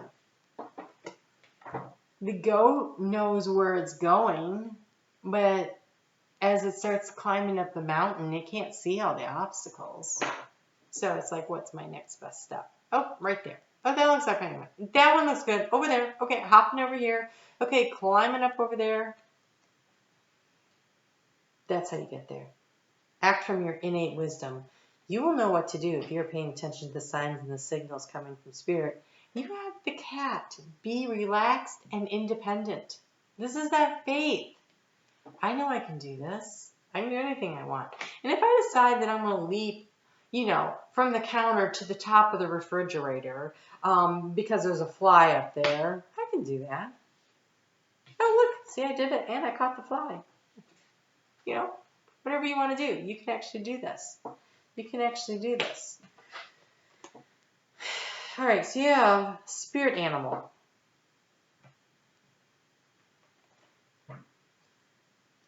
It says, thank you, Animal Kingdom, for blessing my path with love. This is from a different deck. And so, really important that this goat energy and this cat energy, I feel like they're really doubling down on that. But also, if you don't know who your spirit animal is, ask. Ask for a sign. Ask for a sign. Like, what do you feel like you relate the most to in the first place? And then if you think that that's what you relate the most to, is that the energy you usually feel? Is that when you're trying to make a decision, you realize you're more like a puma? Or do you feel like you're more like a lizard or whatever it is? There's things, but also look around. What are you seeing that you wouldn't ordinarily see? Right? What animal shows up out of nowhere? I was walking through the woods the other day and I heard a quail. I'm like, I never hear quails. You knew it was a quail. I was positive it was a quail. I haven't heard a quail in like 30 years, but I'm like, this is like a quail. So I go home and I listen on YouTube, and yeah, it was a quail. And so I was like, what's the spiritual meaning of a quail? I looked it up. Spiritual meaning of quail. It's on YouTube. On the internet. You can find anything, right? And so figure out who your spirit animal is. One time I was convinced because I kept seeing hawks everywhere. Like I'd come out of a building and they'd be sitting there staring at me. I'd be sitting out in my garden taking notes for a class project, and I look up and there was a hawk staring at me. I saw a hawk swoop by me and like barely missed me on his way in to go kill some birds. I was driving down the road and I saw a hawk dive on my car, and I swear it was like this real shamanic moment where all I saw was the face of the hawk. It was so huge, and then it just swooped up, and I'm like, okay, I'm thinking that's my spirit animal. So I was out for a walk and I'm like, I'd like a sign. If the hawk is my spirit animal, I want a tail feather. And so I walked another 10 minutes, and I went to the store, and then I was coming back. It's a Sunday morning, and I'm coming back, and when I got to the spot where I said that, guess what was in the middle of the sidewalk? Hawktail feather. So you can discover what your spirit animal is. Tap into that. In the meantime, also tap into the energy of the goat and the cat. The independence and the ability to overcome obstacles on the fly. Like both of them are very nimble. They're both of them. They're not afraid to tackle anything. To move. They're light. They're like agile. They can shift. They can change. They're willing to do that. And you are an initiating sign. You are also that's not that far out of the realm of who you really are. So you have self-forgiveness and pay attention. Notice repetitious signs and your inner guidance so as this can yield valuable information. Look for your spirit animal. You might not see an actual animal, but you might see the name of it like over and over and over. Just pay attention this week. Set the intention to discover who your spirit animal guide is, and then pay attention. You also have self-forgiveness. Let go of old guilt and remember that you are God's perfect child. Turn off that negative inner voice in your head that tells you the lies that you're not perfect. You are perfect. You're a perfect being of light. And yes, here in the human form, we do things that we may not really want to. But then when you take it and you step back and you go, oh, I was here to learn lessons, and this is how I'm learning them. And then you forgive yourself for not remembering that you are a being of light, and then start moving in that direction. So, this new moon in Libra says you and your loved ones are safe. And again, when I see this, it looks like, I don't know, I keep seeing the hurricane energy. Maybe it's because of this card that I'm seeing it. I don't know. But you have nothing will come of this situation, and nothing is yet set in stone. And so there's something that needs to be let go of that you know you need to let go of. And unless and until you do, you can't move forward on something else. You aren't allowing yourself the flexibility and the independence to move in any direction that you want to. You're holding yourself back because you're hanging on to some kind of either negative viewpoint that you have of yourself that was planted there by somebody else, or you're hanging on to a situation out of fear. Remember, be excited about the change.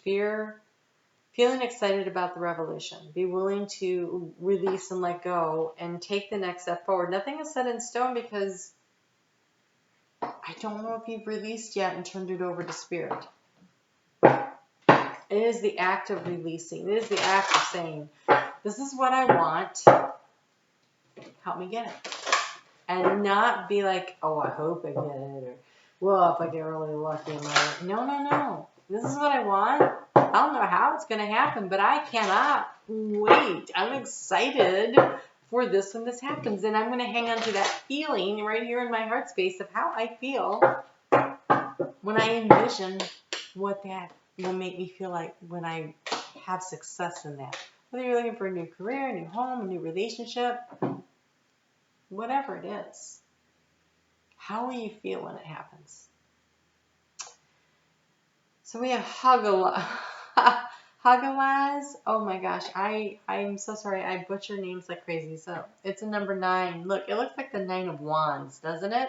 It's like the warrior standing there in defense with the trees all around him. It looks like a 9 of Wands card. It's like geared up for battle, a little tired. Gosh, with feeling like the need to protect.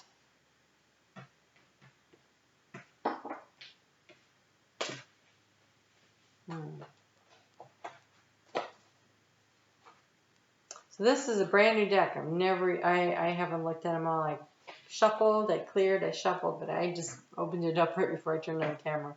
You are coming to a period of restriction.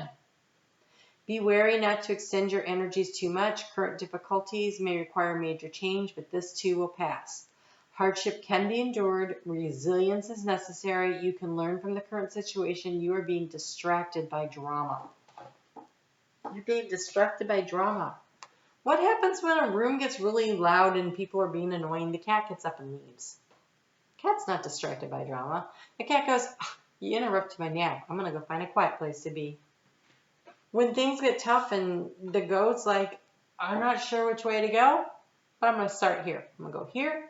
Oh, look, I can go over there. It's like focusing, staying focused on the goal, removing yourself from the drama, a higher perspective with the goat too.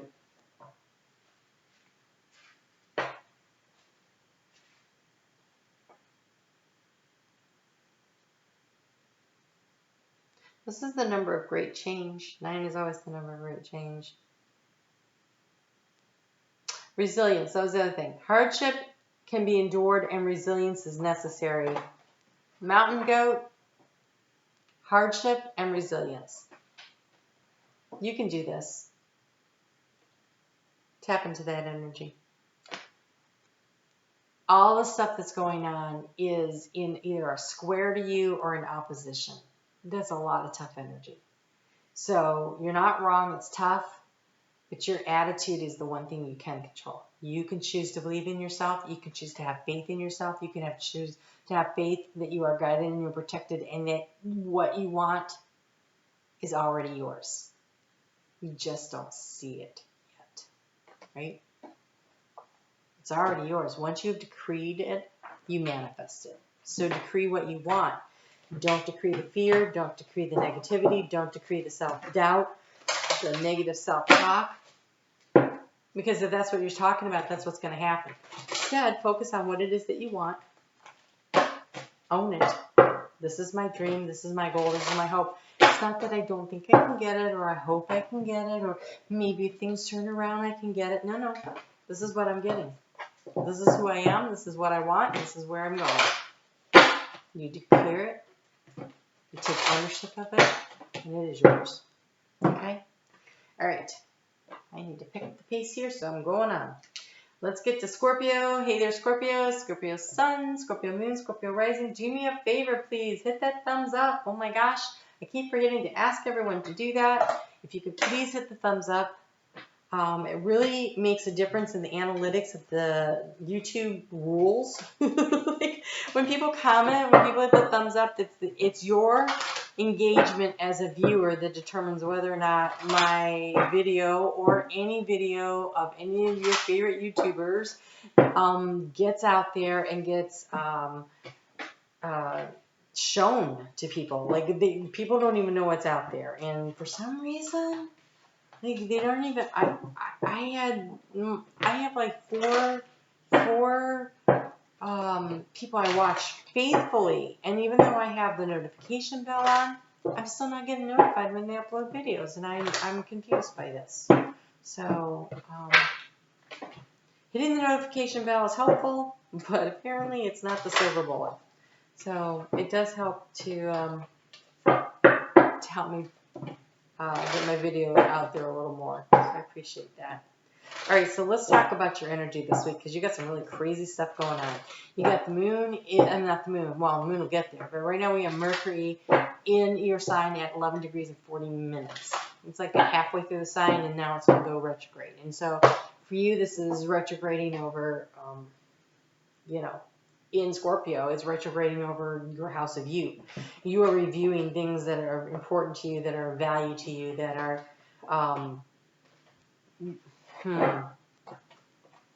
about your personality, about your hopes, your goals, your dreams, like your ambitions, your just where you're going, what is the value to you.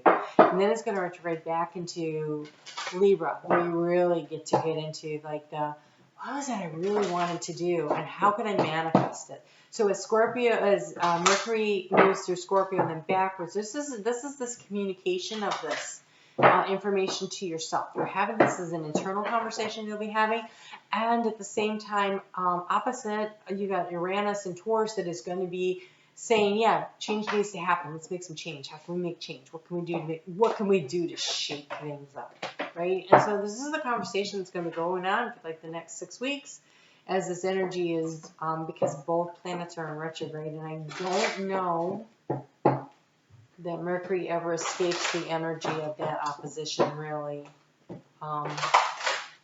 It might dip out of it, but it's going to dip back in it. So that's some serious energy of what do you want to change in your life, and how do you want to change it. And so you're being asked to really tap into your third eye. You have the third eye chakra right here. A really good way to do this, there's a couple ways. Journaling. I can't tell you how many people say, I hate journaling. Journaling doesn't have to be a chore. Journaling is just sit down, you write out. What does Spirit want to talk to me about today? I'll tell you what I want to talk to you about.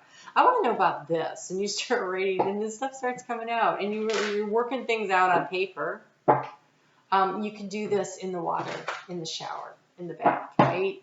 So I've done it there too. It's the same thing. It's tapping into that third eye. Meditation, some people say they open up their third eye by sitting quietly and focusing their eyes inwards and looking at that, and they imagine it like a door opening up and the light shining through. You can do that. Lots of things you can do. I find my best meditation happens in water and with music. Music is a really great way to really pulls them in. And so there's lots of videos with different frequencies. So if you're trying to activate the third eye, there's a megahertz for that. And you can find a video that does that. And you can just listen to that. And I would, I would want to write down what I saw.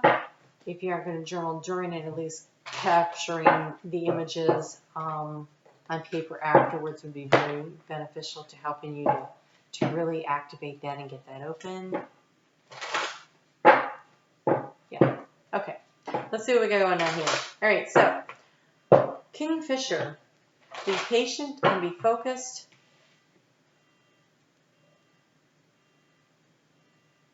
Somebody's car alarm's going off. I don't think it's mine. But excuse me 1 second. Okay, not mine. Yay. I don't want to have to cut off the camera to run out and save the neighborhood. Okay, so Kingfisher. Be patient, be focused.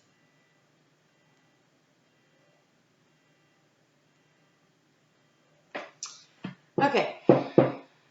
What is it that you really want? So, is this being patient and being focused while you work to open up your third eye? Is this being patient and being focused on what it is that you dream, that you really want to create, that you want to manifest for yourself?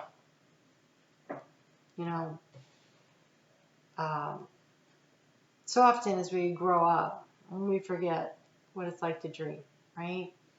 I used to sit in class and the teacher would be like, so, Magdalene, What did I just say? Or, can you answer that question? And I could. And they'd be like, what? Because clearly I wasn't there while they were talking. I was only half listening. I was off daydreaming. But daydreaming is such fertile ground. You can really tap into what you really want, what you really feel, what you really believe. So you can do that in the shower. Probably not good to do it during a Zoom meeting. I'm just saying. But there was the time, right? And find that day during the week where you just kick back for a while and you don't do anything. And you shut things down so that you have time to dream. So you have time to figure out what it is that you want out of life. Look at, oh my God, I love this. You know, sometimes I like start talking and I don't know if I'm on the right track, and then I see this. We have make a wish and big dream, and dream big. Right? This is a magical moment. Make a wish and enjoy its manifestation. Let go of the small thoughts about yourself and see yourself succeeding. So what is this dream that you're being patient and being focused on? And one of the ways to focus on it is to like really feel into the energy of it. And feel the joy and the happiness that comes from having the success of accomplishing this goal. Really hold on to that energy. Really think about it. You don't need to know how you're going to get there. You just need to know you're going to be there. I am going to manifest this into my life. I don't know how. I know that the opportunities will open up before me. I know the path will be shown to me. But this is what I want. And this is how I want to feel. And I'm going to manifest this feeling of joy and happiness into my life. And then really breathe into it, like breathe in and out of the heart and really feel that energy. And clap your hands and seal that energy in and say, it is done. And then trust that it is done. It is already being created for you. And you just take the next few steps that you see as they light up before you. You have love and accept yourself and speak your truth. Archangel Gabriel. Call on Archangel Gabriel to help you speak your truth. Is there something you need to speak up? Somebody you need to tell? Like, I've always wanted to travel across the country in an RV. I actually have. And so, have you spoken that dream out loud to somebody? Have you said, this is really what I want to do? I really want to see everything. I want to see it. I don't want to fly over it. I want to stop. I want to take Route 66. I want to stop at all the little diners. And I want to go to the Badlands. And I want to do this. Have you, like, spoken out loud what your dreams are? So speaking your truth can be to yourself. It can be to somebody significant in your life that your dream impacts theirs. Like, speak your truth. What is it that you really want? And love and accept yourself. It is through self-love that we manifest everything that's good in our lives. When we believe in ourselves, when we trust ourselves, when we know that we're just here having a human experience, but our soul is growing and we're doing the things and the hard stuff that's come through our lives. And believe me, we've all had that, right? But we set ourselves up for this because we're like, I want to transform and grow my soul. And I think this is the best way to do it. And look what I've learned. And now that I'm elevating and now that I'm learning and now that I'm growing, I'm really going to focus on that joy and that happiness and bring that into my life. You have this new moon in Libra. It says you and your loved ones are safe. You and your loved ones are safe.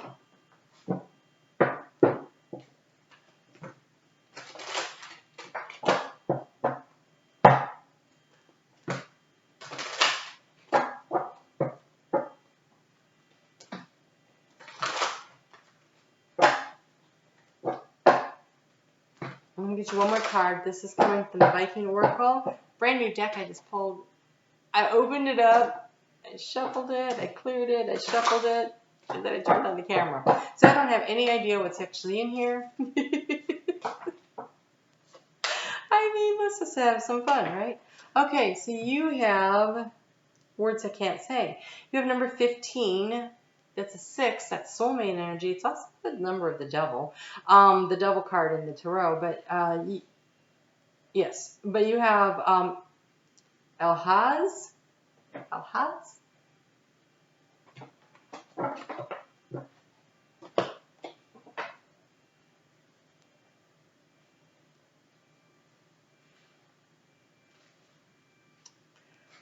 That alarm is very annoying. Okay, this says be courageous. Fear is necessary part of courage. courage is running into the burning building, right? You got to be a little scared when you do that, but you do it anyway, right? Fear is courage. Fear is a necessary part of courage. Differentiate between what is yours and what belongs to others. Respect others' property and boundaries. Step forward and do what is right, even if others do not. Develop deeper communications with the plants and the animals who share this planet. Do the right thing, right? And so, speaking your truth. That takes a lot of courage. The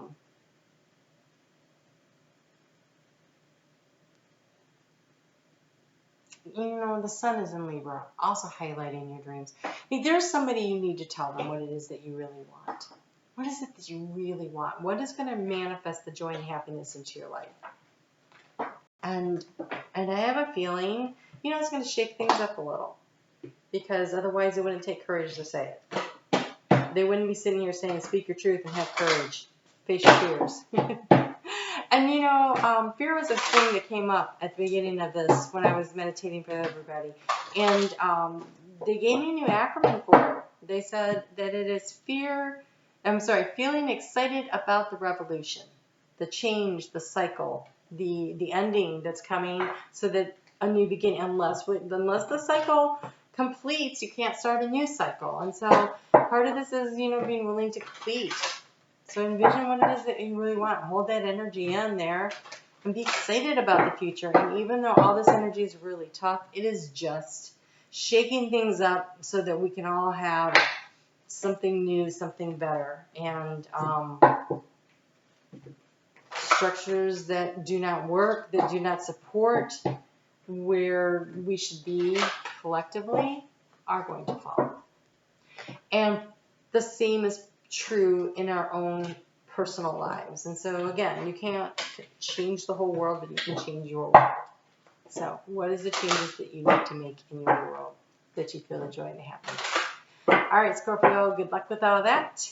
We're going to hustle on through and take care of Sagittarius here. Hey there, Sagittarius Sun, Sagittarius Moon, Sagittarius Rising. How are you doing?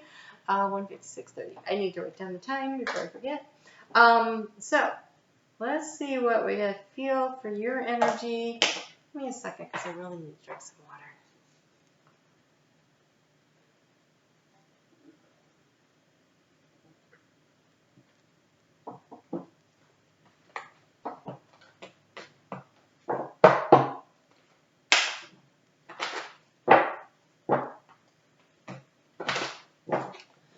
So, if you have Scorpio in your chart, because I think this is a message for Scorpio, but I don't know because I didn't get it until I'm talking to you, so maybe it's for you. So somebody in the parking lot had their alarm going off on their car, and it was wah, wah, wah. And I was watching the behavioral panel, I think it's called. It's these 4 guys that are behavioral specialists.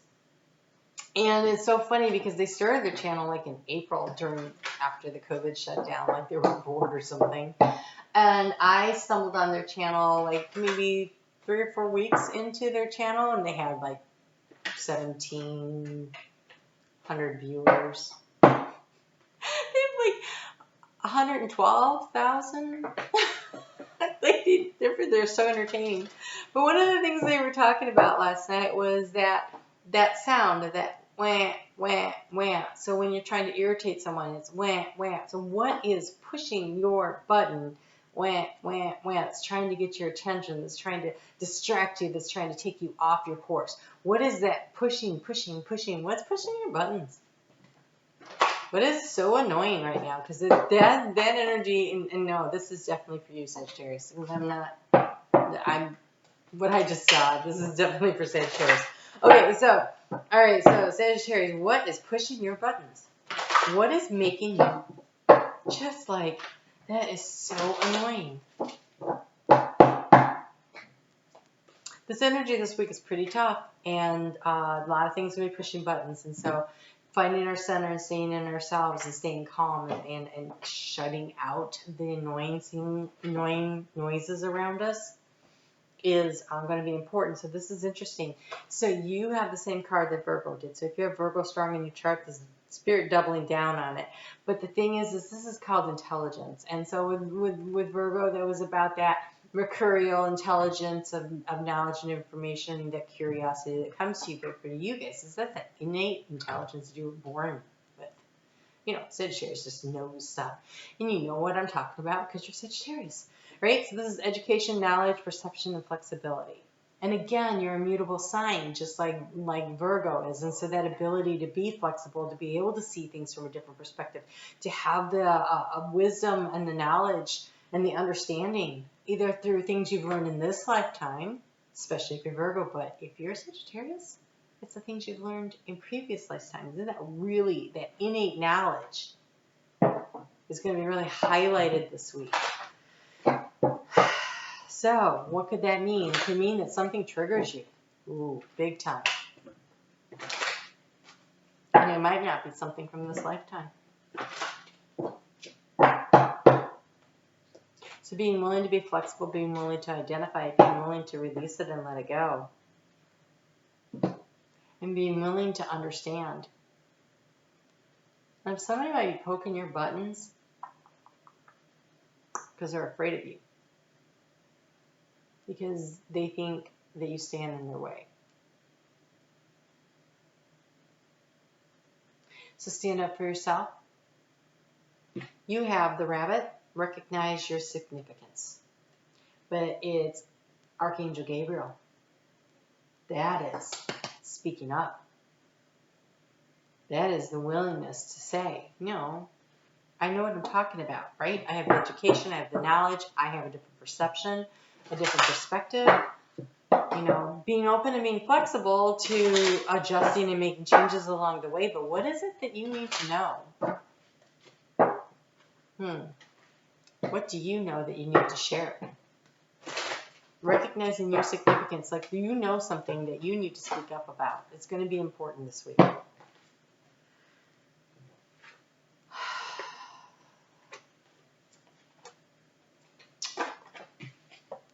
Archangel Gabriel, meet Archangel Gabriel.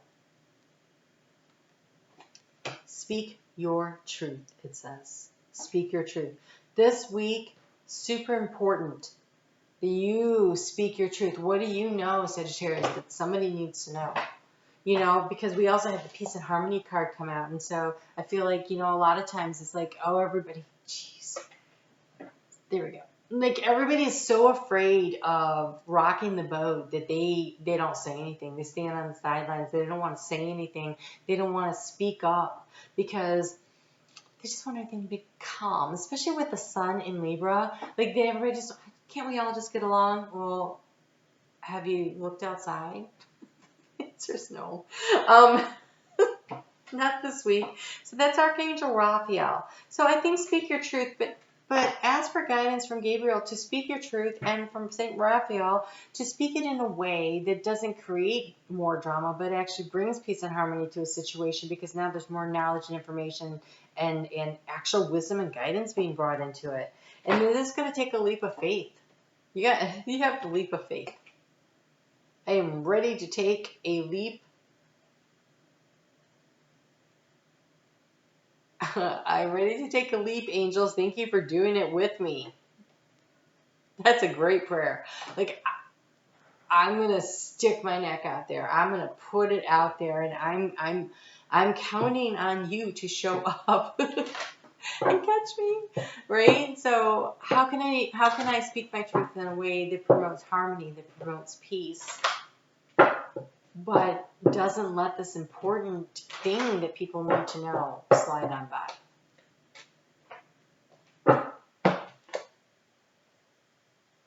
Oh, so this is nice. You have synchronicity. Your prayers and questions are being answered by synchronistic events. Notice them in order to increase the flow.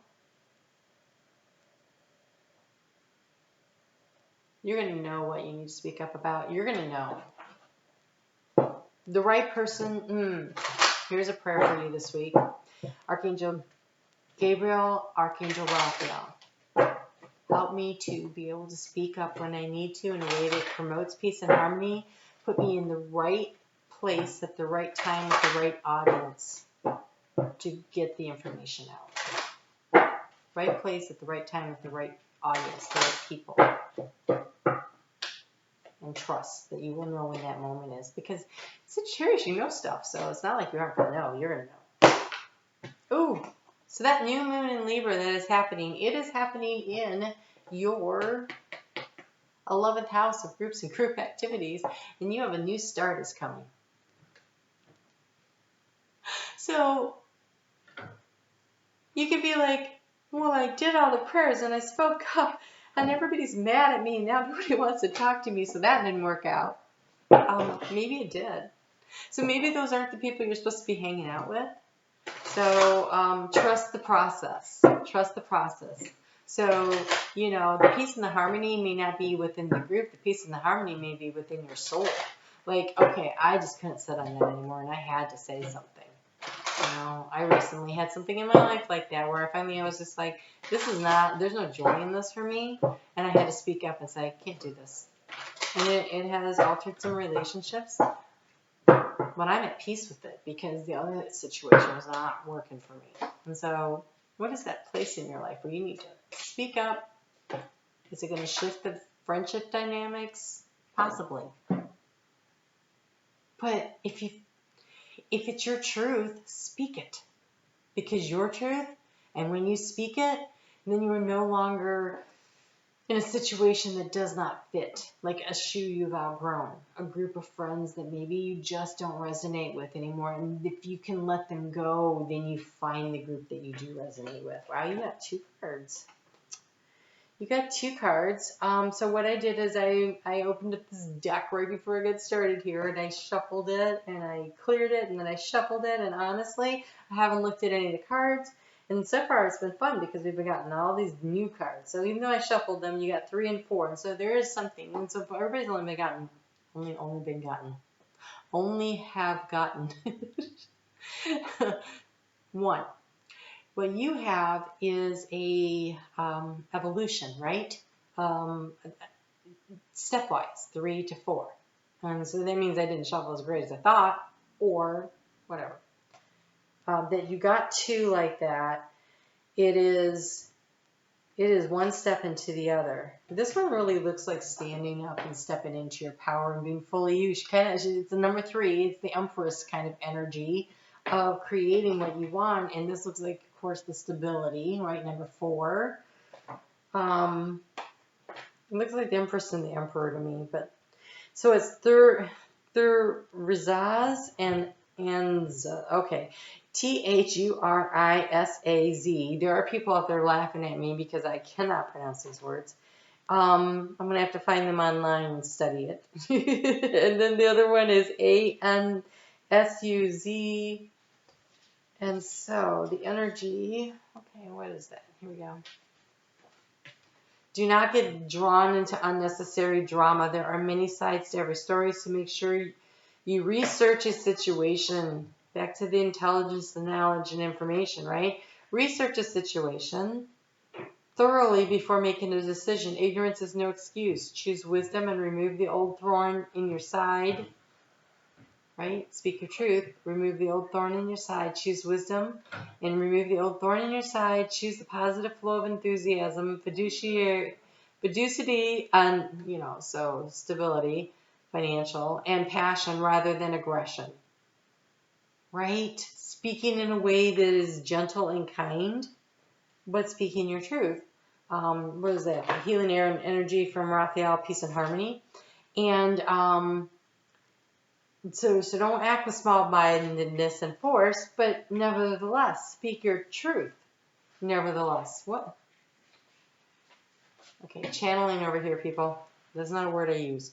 All right, so improved communication, clear thinking, and wise action are all of great importance right now. Do not deny what someone or something really is in favor of a kinder perspective rather than in a kinder perspective. Find order in chaos. We have inherited both positive and negative aspects from our ancestors, It's useful to know both. The universe is conspiring to open up new ways for you. There is a situation where you need to do a little research. So, situation comes up at work. Absolutely could come up at work. We got the 9th, 10th, 11th, the 12th house. Absolutely. This could be a work situation. Something comes up at work. Your boss says, oh, you know, what do you think about this? And you're like, oh, I don't know. And the correct response at that moment is, I would really like to get back with you in 24 hours. I'd like to do a little research on that so I can provide you with the best possible information. And then when you figure out what that correct answer is, whether or not it's popular with everyone, you know, be willing to present the facts because you said you would do the research, so you would be the person in the know. You know, doing your due diligence is the way to go, and it's really what's for the best and the highest good of all. So, it's a little challenging, but I have confidence in you, Sagittarius, because if anyone can pull this off, we all know it's you, right? So, looks like an interesting week. I'd love to hear your comments. Let me know what's going on with that. All right, and again, I always appreciate when you guys hit the thumbs up. It really does help grow my channel, and I know you hear that from everybody, but it actually helps the algorithm. So, thank you. All right. Capricorn Sun, Capricorn Moon, Capricorn Rising. How's it going? And while I'm thinking about it, could you please hit the thumbs up? Be sure to leave me a comment. You know, YouTube has their algorithm, and that's how we work it. So, you know, do it for me, do it for all the YouTube channels that you watch and you like and you want to help them.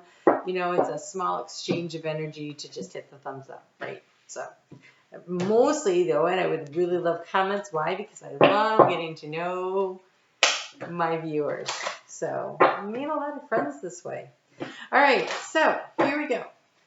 Finding my tribe. So this week. Okay, Capricorn. This week. Lots going on. We've got Mercury moving in retrograde. That's happening in Scorpio. In opposition to Taurus, Uranus and Taurus. That's an energy of making decisions, conversation about what am I going to do to make this change in my life.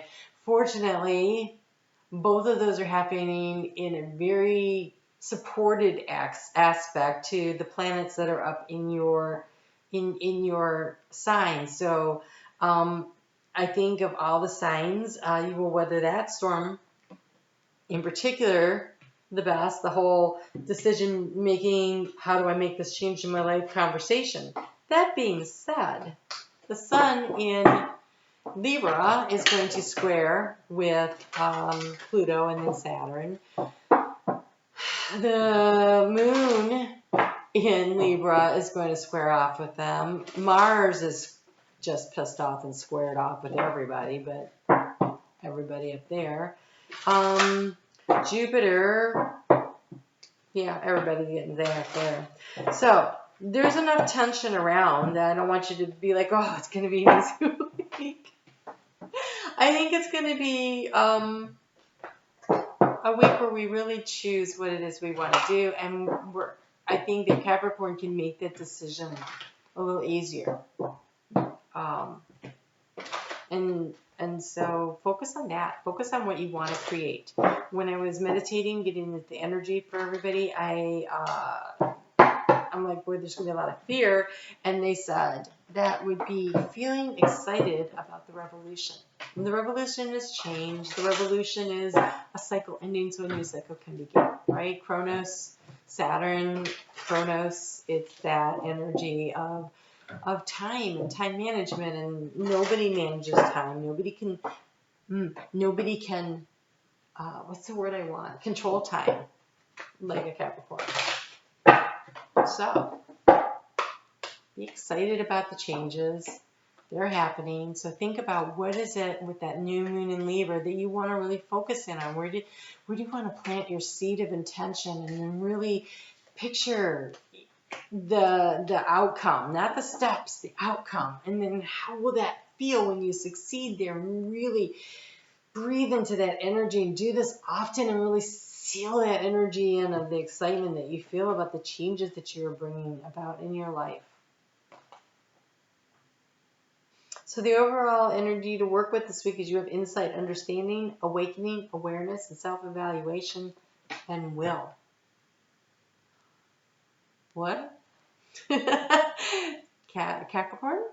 It is through controlled, regular action, like consistent, disciplined action, right? Consistent, disciplined action that Capricorn gets their crap done.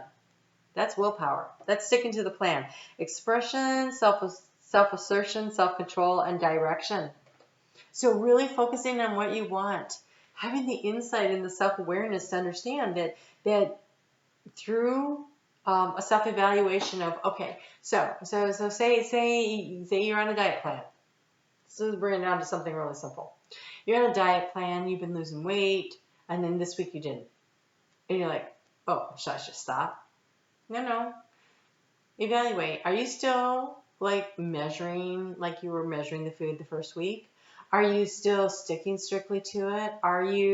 If you are, then what can you do? What kind of change can you make? Well, maybe you haven't been walking, so start walking. Like do something else to kind of change the metabolism, right? So it's that kind of situation of, do you have the willpower and the discipline to actually achieve your goal?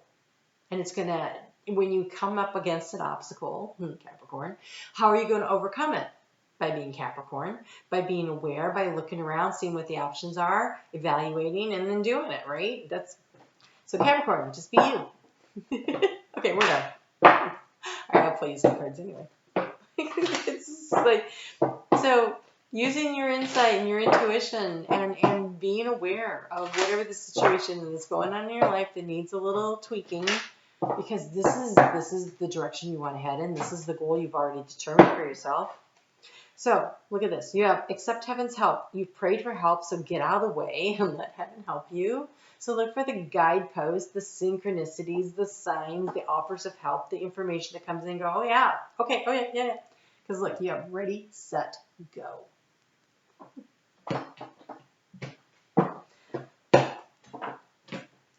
When you get the crap beat out of you early in the year, and right now everybody else is like, oh, and you're like, no, we already went through that. We're good.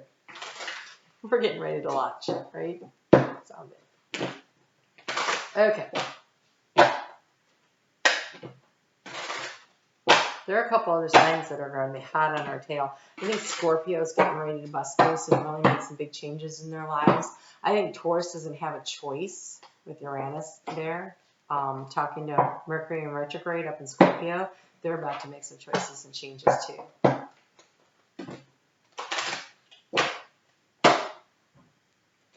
Everybody can do this. Everybody has the ability to do this. I just think that for some signs, even though these energies are really tough that's going on, I actually think it's easier because it's been tough all year. It's like the lobster in the pot. The water keeps getting hotter and hotter. And I think Capricorn's gotten used to it. All right, so look at this.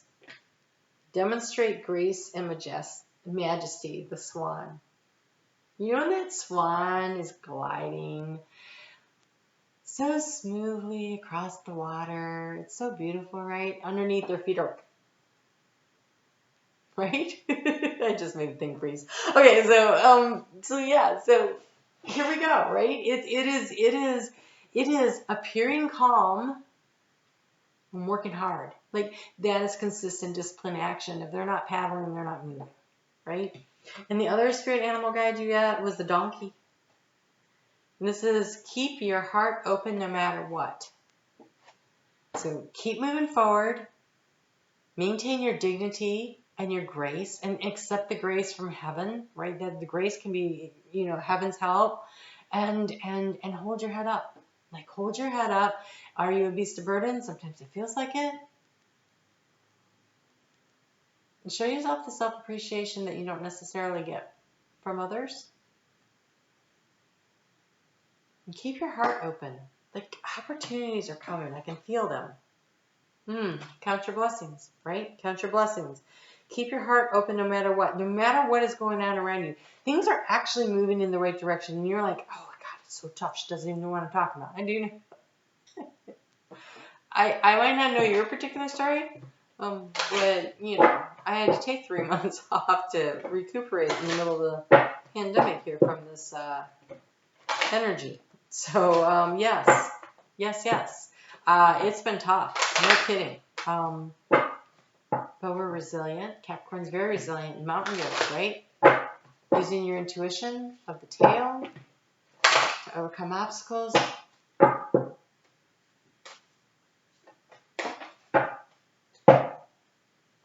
So, what does this new moon in Libra mean for you? That prosperity lies ahead. It is the new moon in Taurus card that came up. So, I say you're about 6 months away, right? 6 months away from starting to see some real success. So keep paddling, keep moving, hang in there. You're doing fine. You can do this. You're strong. You got this. All right, let's get one more card. I got this new deck, Viking Oracle by Stacey DeMarco. I opened it up, shuffled it, cleared it, shuffled it. I turned on the camera. I haven't seen any of the cards except for, you know, right here while we've been doing this reading. And so it's been entertaining. See what, that one? Oh, you get two. All right. What do we have here? You have the Valkyries. You know, they're the warriors that went into the battles, right? They went into the battles. And Loki. Oh, the trickster.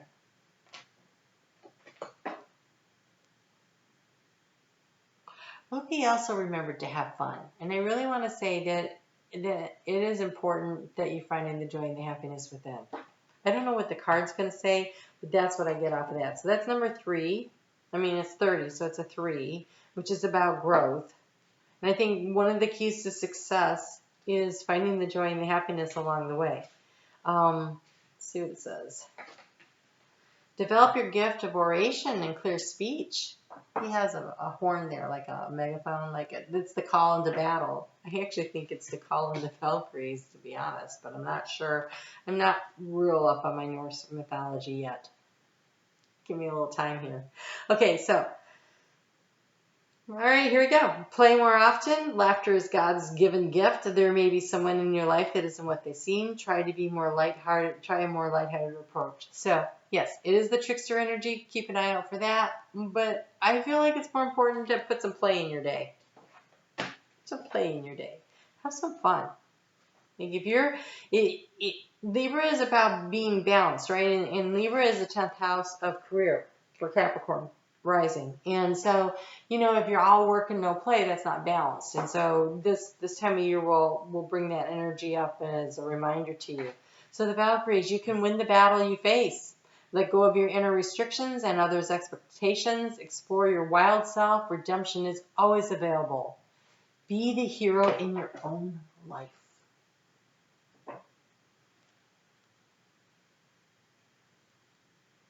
I just wanted to let that sit for a minute. Be the hero in your own life. If that doesn't make you smile, I don't know what will. Okay? You guys got this. This is great. I love it. All right. Let's go ahead and move on into Aquarius here so that I make sure I get this video done. Look, Aquarius, you're 22, 22, 22. What? Okay. That is a lot of energy of partnership. And we've got the sun in Libra. And the moon is in Libra. And so there's a lot of that feels like that 2 of Cups soulmate energy there. And if you add up all those 2s, there's 5 of them, you get a 10, which is a 1, which is a new beginning. So a new beginning in partnerships, just based off of what time that started. So that's kind of interesting. All right, so what we're going to do here is I got to hustle along here because the camera cuts out at 3 hours. So let's pull you a chakra card and we'll start talking about whatever messages Spirit brings through while I do some more shuffling here. Spirit is very busy, very busy. With me, it's like my face won't stop itching. So this is your You know, we start out the week with the 7th house of, in your 7th house of partnerships. And then the sun is in Libra, 7th house of partnerships. And we finish off with career. And Libra is also about balance. And so there's like this energy of needing to be able to find the balance in the work life going on with you. But in partnership, there's something really serious about the partnership. Oh my goodness, look at this. You have the heart chakra and self-esteem. When I see those two paired up together, it feels like self-love. It feels very strongly like self-love. Like learning to love yourself, accept who you are, and knowing that, you know, so Aquarius is the water bearer, and water is, you know, the emotions, and it's not like the water signs that are like kind of immersed in the water. Okay, mostly they're immersed. Cancer runs between the land and the water, right? Crab. But Scorpio, you know, I don't understand why that's a water sign exactly. Unless it's a crawfish, and then they're deep in the water, and they're down there with the, because sometimes you see it like a crawfish, right? And so then they're down there in the garbage, really, of the riverbank. And so that would make sense because there's they do a lot of transforming of the garbage. They help to clean the bottom of the river. Interesting. Okay, so back to Aquarius. Sorry, got distracted.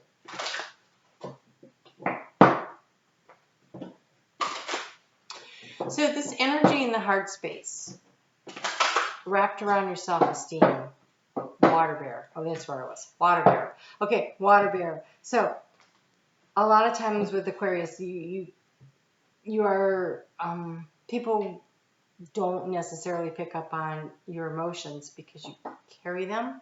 You don't immerse yourself in them. It does not mean that you don't feel them. It does not mean that you don't have them. It's almost more like the vessel that you carry your emotions in is more or less like a wall around your heart to protect yourself from being hurt. If I carry my emotions outside of me and I don't immerse myself in them, then people can't hurt me. Is kind of what it's like. And I think that your emotions run a lot deeper than people give you credit for, or that people are aware of. And I think that, you know, you're just very protective of your heart space. And so when I see this confidence, self-love, self-worth, pride coming up here with the self-esteem card, coupled up with this heart chakra, which, by the way, is 22. It's card number 22.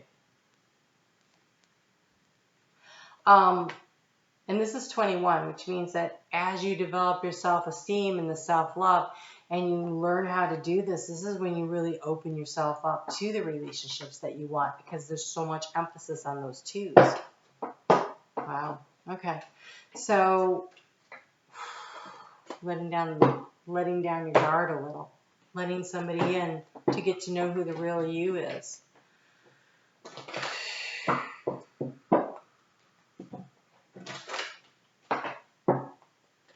So Saint Raphael will help protect you.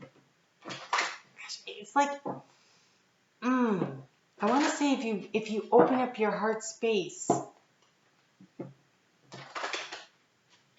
and you allow more people in, then even if one or two people disappoint you, you're not as crushed because you've learned to love yourself. That self-love can withstand other people not approving, because what other people think about you, none of your business. And there's a really hard concept when you're afraid to get hurt. But when you really and truly understand who you are and you love yourself and you accept the shadow, then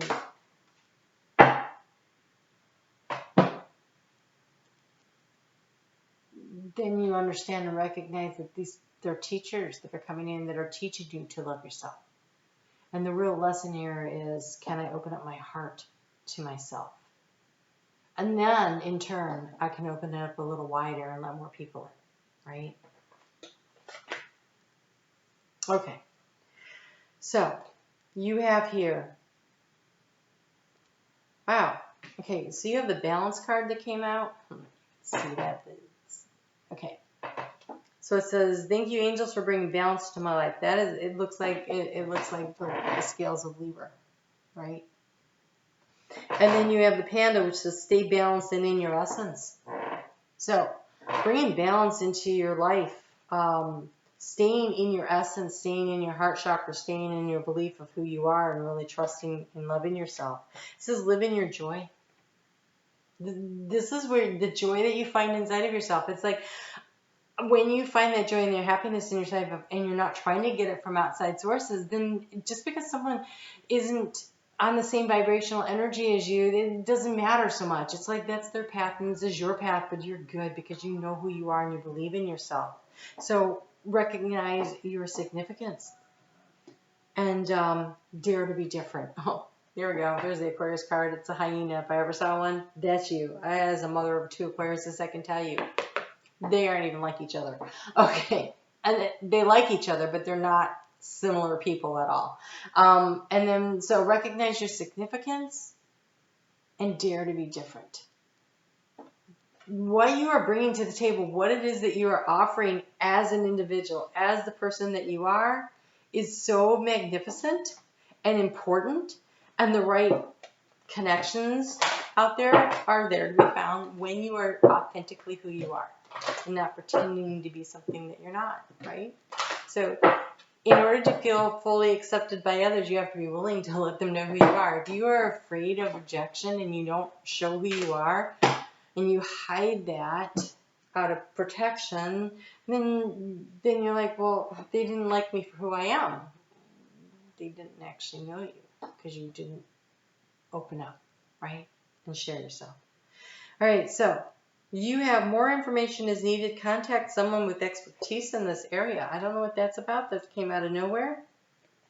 But you have believe in the impossible. So if there's something that you're aiming for, and if there's a relationship that you're seeking and you haven't talked to this person, they would be the expert. If there's a relationship, if there's a job that you want, maybe you need to do more studying on this. This is happening for you in your 10th house career area, right? Yeah. So this is in maybe a work-life balance situation.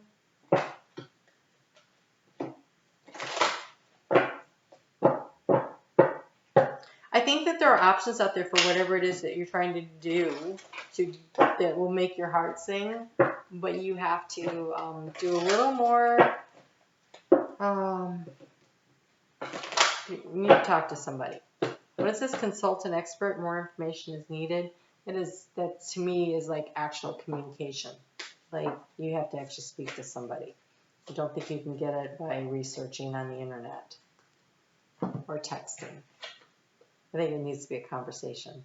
So the last card that I'm pulling for you is from my new Viking Oracle deck that I just unwrapped, shuffled, cleared, shuffled, and then turned on the camera. So I'm looking to see what we have here. I swear that looks like, maybe it's a wolf at the top. Looks like a hyena with fangs. Dare to be different. But this is very protective energy, right? I mean, this is energy of, it might be the wolf, of really protecting yourself. Okay, so the number on that is 26. That's an 8. That is the mastery number. That's mastery of yourself, of a skill.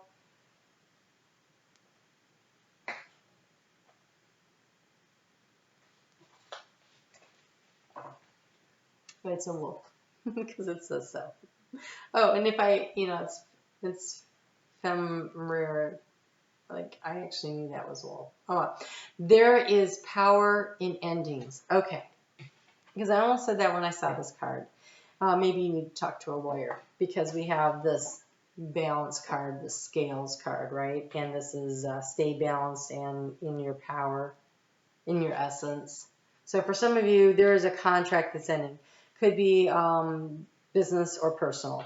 But there's some kind of a contract for some of you, and it's about you choosing you to live in your joy, to believe in your dreams, and to go after what it is that you want. And so for some of you, this consulting is very legal feeling with all these other cards here. Okay, so there's power in endings. Let go of hatred. Belittling others to make you feel superior is never wise. Do not automatically fear those whom you may not fully understand. First impressions are not always correct. And so be willing to thank those in our lives that have taught us the lessons, that came in as our soulmates to help us, to guide us, and teach us. And then, let them go find the joy in their life, and you find the joy in yours. And you go find the joy in yours. Believe in the impossible. Whatever this dream is that you have, whatever this thing is that you really want, it is available to you if you choose to live in your joy, in your essence of who you are. So be uniquely you, and you will find somebody. You will find the people, the other. It feels very tribal, like there's multiple people, but you will find the place where you belong when you're willing to be who you are. When you are wearing a mask, or you're keeping things that people at bay, you're hiding that, you're holding back, then they don't get to actually know you, and you never feel fully integrated and fully accepted. All right? Okay, so we're going to move on to Pisces. Before I forget, please hit that thumbs up for me, Pisces. I really appreciate it. It helps with YouTube's algorithm. I'm sure you hear this every time you get to any channel, right? All like, hit the thumbs up, and we all hate saying it, but the way that it is set up, we don't have much of a choice. So for all the YouTube channels that you like, it's just a small thing that you can do. So for you guys, let's get into your energy a little bit here. So you end up,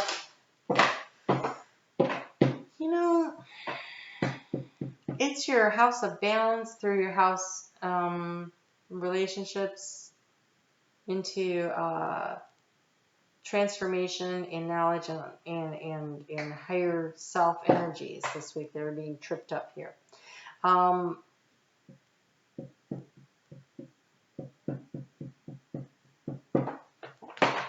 So when Mercury goes in retrograde, it does so in Scorpio, which for you is your, if you're a rising sign, it is your 9th house. Is that correct? Yes. That is correct. Okay, it is in your 9th house. And it is opposing your 3rd house. So communication is really, wow, there's a real chance for some confusion around communication and information.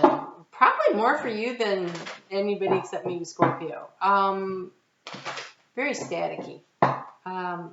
So Uranus is in Taurus, and it'll be in opposition to that. And so there's this conversation going on between Mercury and Uranus about a change that needs to be made. And so the communication will become even more important for you to really make sure that you get as many facts as possible before making any major decisions, especially if it involves any kind of travel or electronics, because it's in your 3rd house. I mean, this is actually something. These are the typical things people talk about, but I actually think for you it might be an actual thing that really happens. So something to keep in mind. All right. Lots of angry, squared off energy going on. Other than that Mercury retrograde winky thing, you might kind of dodge the bullet on a lot of this stuff. Because of where it's happening, it's not really going to trigger as many things in your sign. So that's kind of a blessing in disguise. So staying emotionally balanced this week will be important. Don't absorb the negative energy around you. Really practice putting a protective energy around you to keep yourself safe from things that don't let everybody else's crap, because you're so empathetic, and you can pick that stuff up, and the stuff isn't actually going on with you as much as it's going on with other people. Oh, so you have the crown chakra. Nice. So this week, really pull your energy in and focus on that ninth house activity. So with Mercury and retrograde up there in your ninth house, this is a chance to review your connection to spirit. And is there some place that you know, maybe you've gotten out of practice of meditation, like renew the practice. Spend more time journaling, connecting. I really want to encourage the saltwater baths and the getting as much grounding energy as you can to just keep the negative energy away from you, because I feel like you're really going to pick up on other people's stuff. And I don't want you to be weighed down by their stuff when you have an opportunity with that crown chakra being highlighted to really get into great communion and conversation with your higher self and the other side of the veil right now while it's so thin. So spending time in prayer and meditation, do that. Keep your energy clean. Drink lots of water. Get plenty of rest. It's going to be important over this coming week. Like, you have a real opportunity to tap in and get some really good downloads, I feel like. So, okay, let's see what we got here for cards. So, be joyful and trusting. See, this is you. There you are, swimming through the emotional waters, enjoying the sights, the salt water, keeping off the negative energy. You know, it's not too deep. It's around the coral reefs, so this isn't really going deep into your own stuff. This is allowing the light to filter through, staying connected to your higher self. You have the miracle of forgiveness. Is there a situation, a person, yourself perhaps, that you need to forgive? Release that and let that go so you can be in this joyful energy. So letting go of the negative things and, again, just letting this flow through, flow through, flow through. All I can see is just like it just needs to wash its way right on through. And you have the miracle of prayer. Archangel Sandalphon.